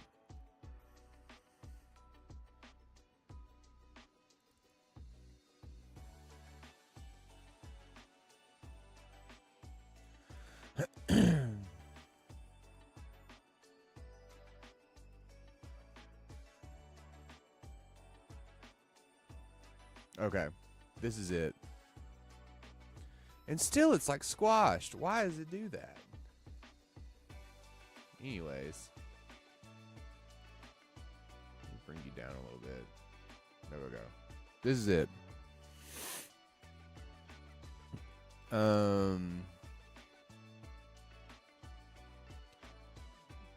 These two are the main characters of it.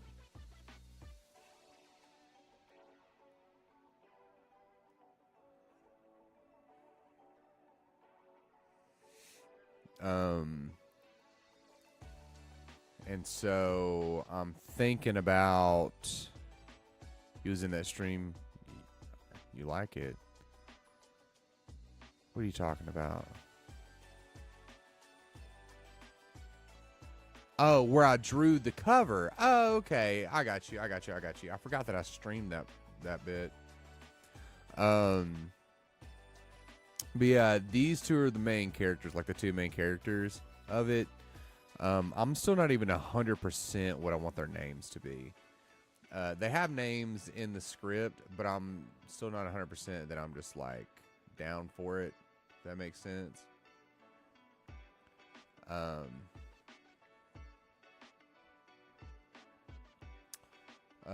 But just in case you hadn't seen it, this is the actual. Okay, mouse. Okay. My mouse is being all goofy. This is it.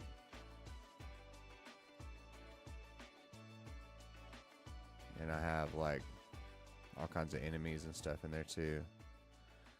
I also drew a frog rogue a long time ago for that bear. Did you really?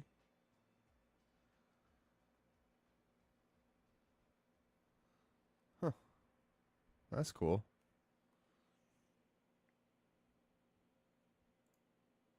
Okay, so we're going to...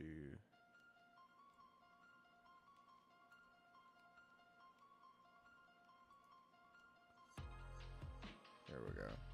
Put you back. All right, there.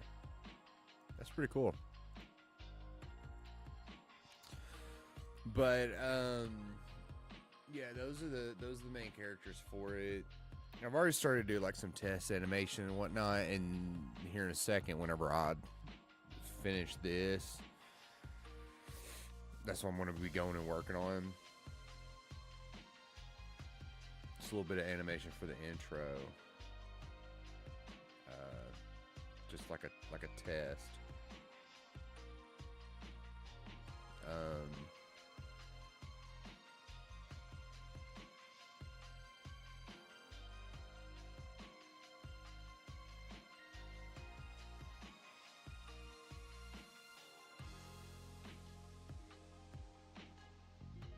I'll have like several characters in it, several side characters and all that kind of stuff. But the thing is, I've said before, and I really, really meant it whenever I said it, animation's not for the weak. It takes a lot of patience.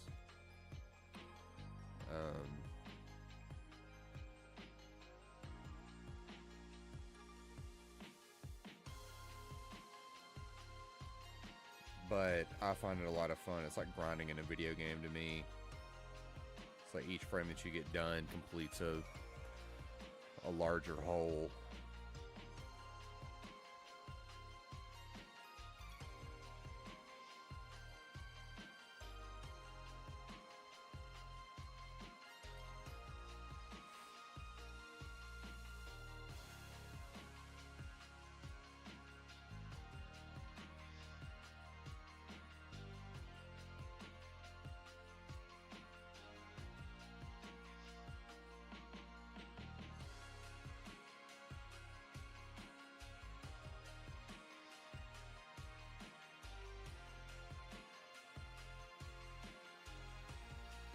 And I just kind of want to know, like,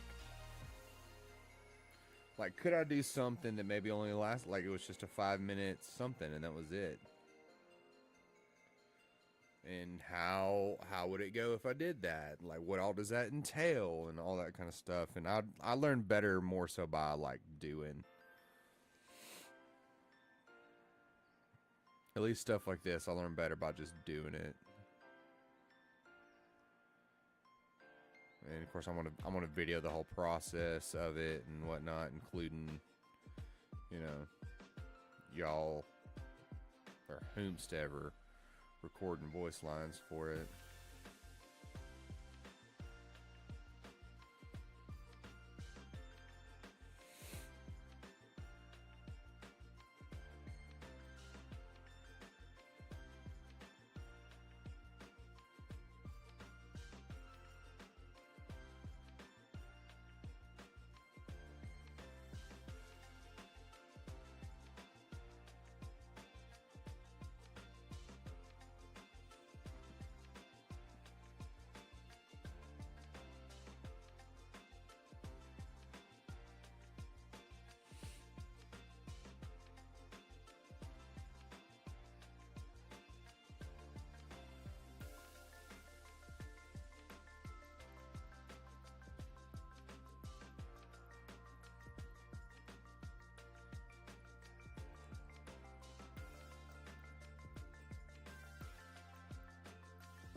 Okay.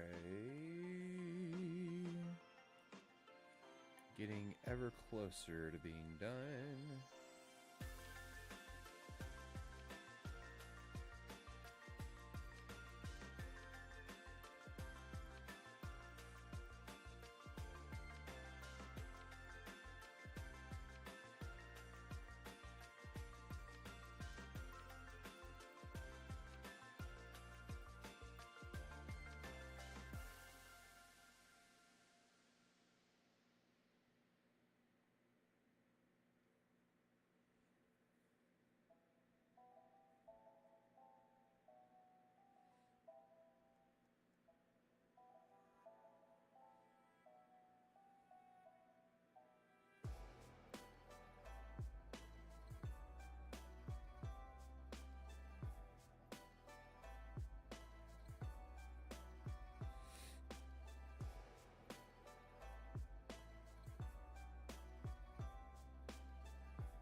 Nope.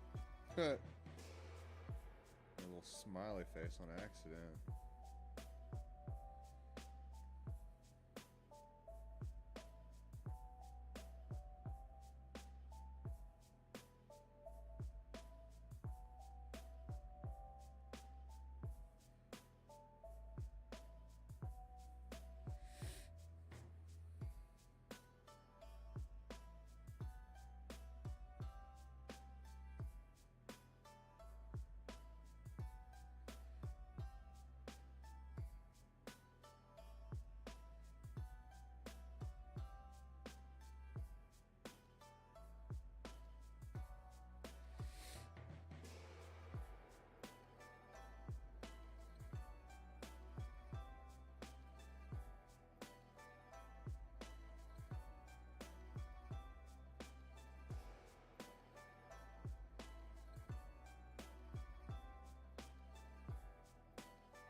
Okay.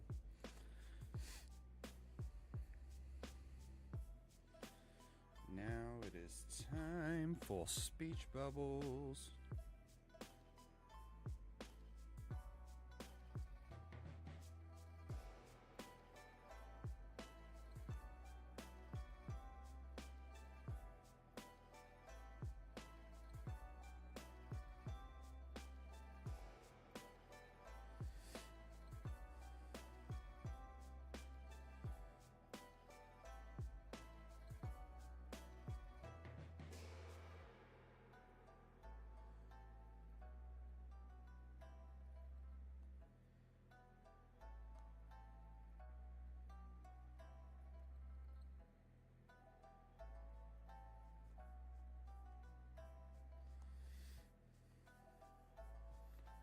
Let me check the script for this part, so get ready to get blinded. Ah!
for gore.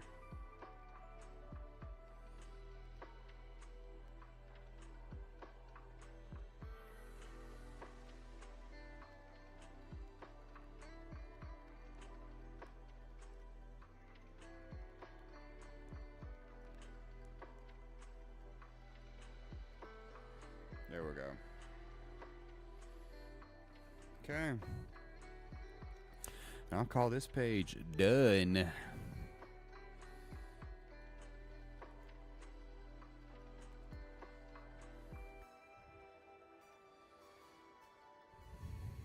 Let's go to animation.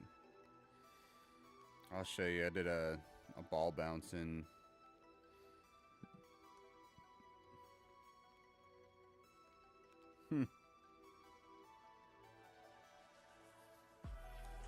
Stick a fork in it, it's done.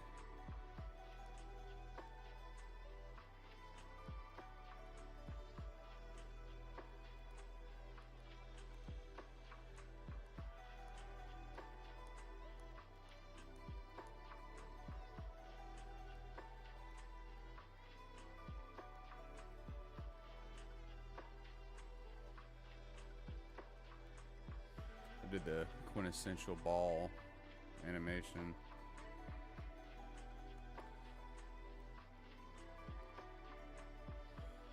That was some like, how many frames animation was that?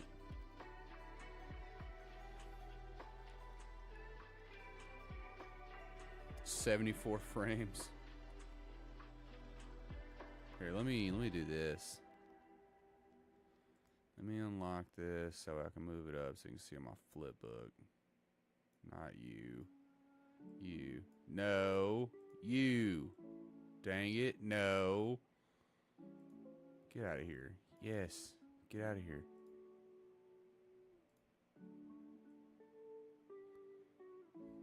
See, now you can see my flip book.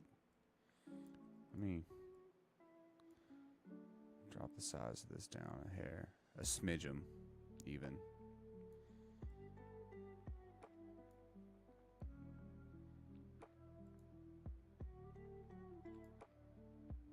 Get that out of the way so you can see that. Yeah.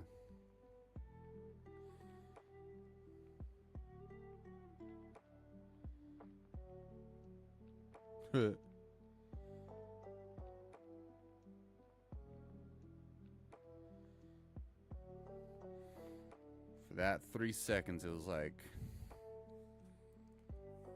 70 some odd frames. And then I did a walking animation too.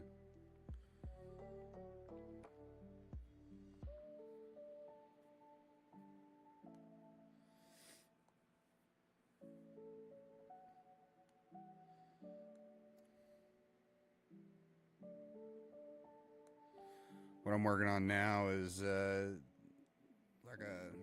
probably like a 3-second shot or whatever of wind blowing through some trees.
course, you gotta like double up on frames a ton.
You know, I think I need to keep this here actually.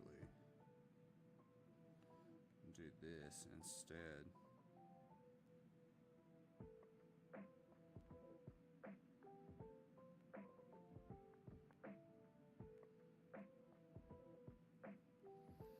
Let's try this now.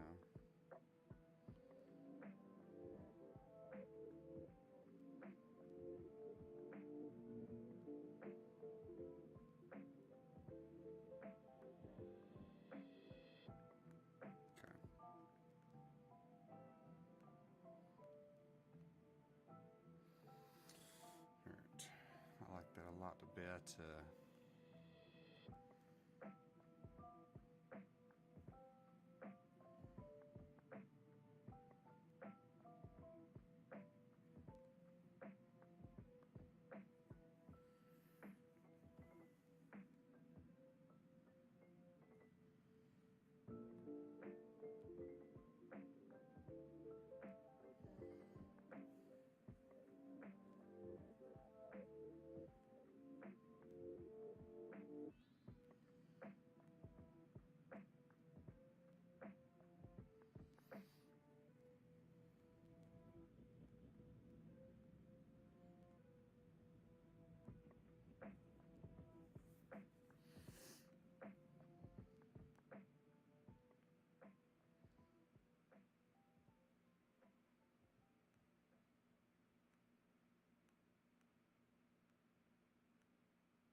It's a lot about like manipulating the frames. that's a whole lot of it.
also, I'm going to go ahead and say this too. If anyone ever says that tracing is not art, what in the world do you think animation is?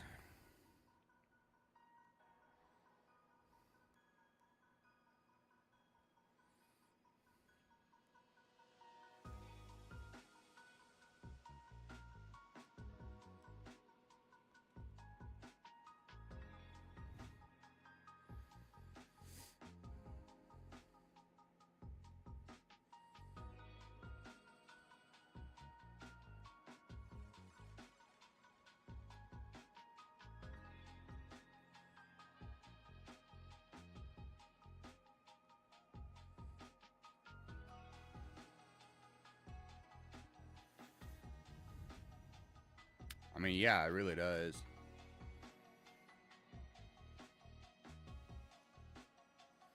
It really does help with line work.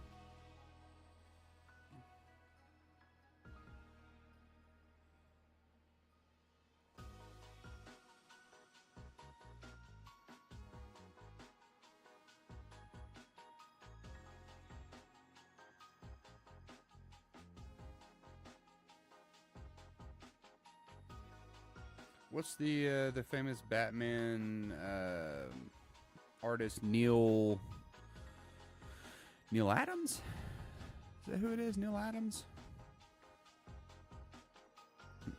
He most definitely endorsed tracing.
Well, top Batman artist as well. Yeah, he's widely renowned. He's a big deal.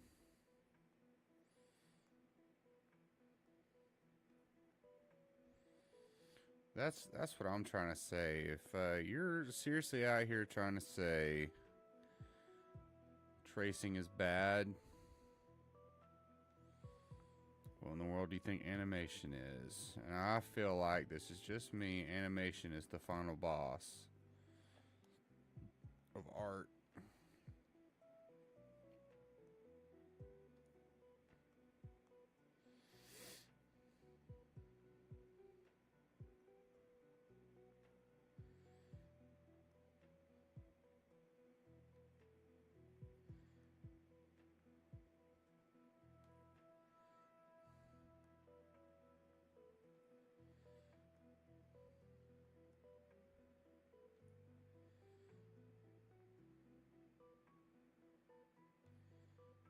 Dadgummit. Okay.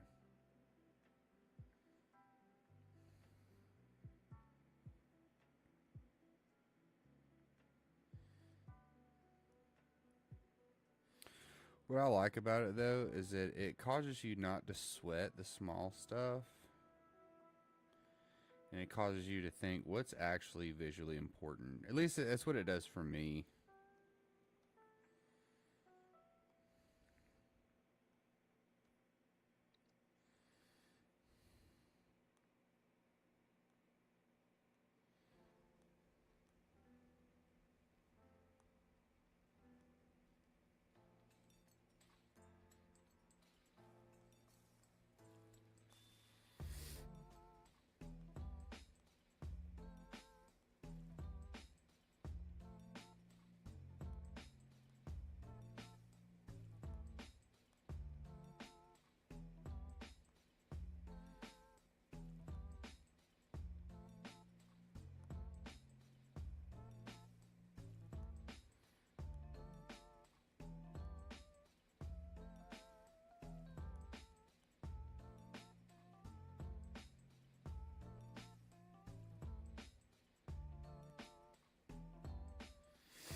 It's like what I'm trying to do is I'm trying to use this tree as a guide. And I animated that one first to kind of do what I wanted it to do. And then I'm going to do the others as well. I know there's probably like a way easier way of doing it.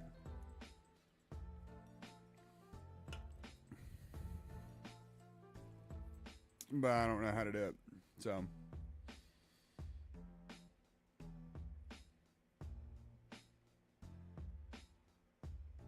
here we are.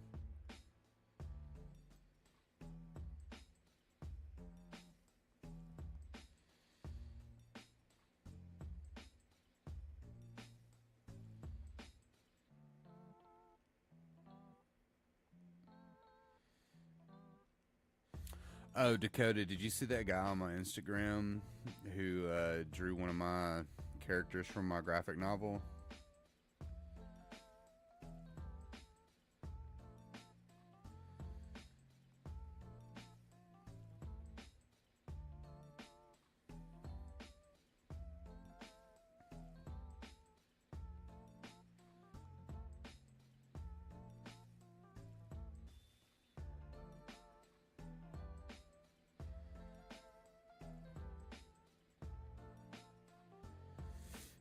You post it on your story. Yeah. So that guy is an animator that I follow on Twitch and stuff. He has worked on a lot of stuff.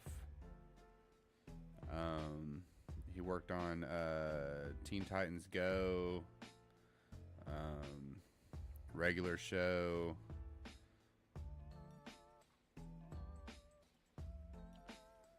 A lot of different things. I don't know what all you would know that he's worked on, but it's been a lot of stuff. Yeah, he's a pretty cool dude.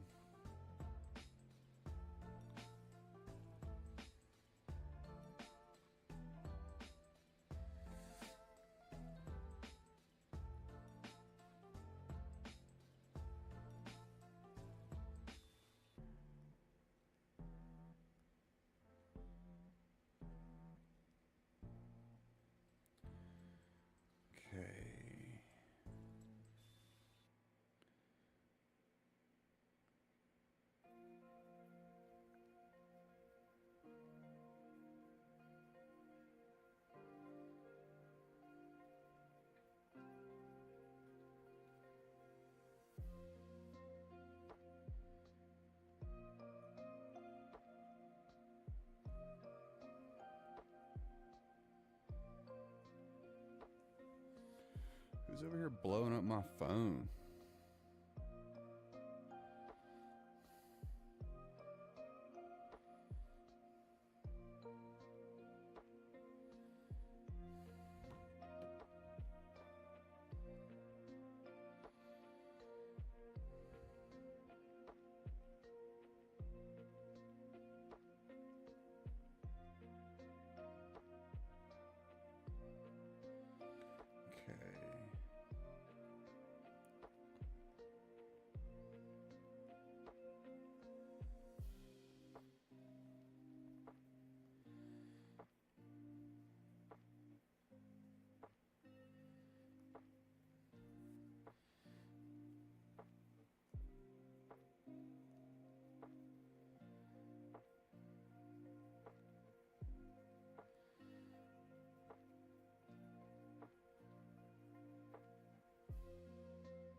Okay. So I'm liking it so far.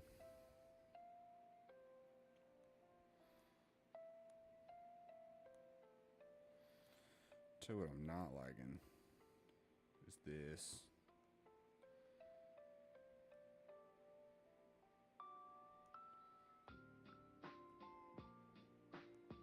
Yeah. I don't like that at all.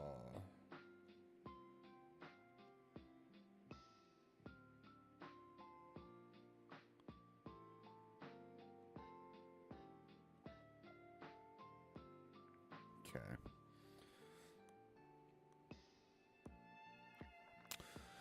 Yeah, I think I'm going to be done there. At least as far as done streaming. I've been streaming for a while.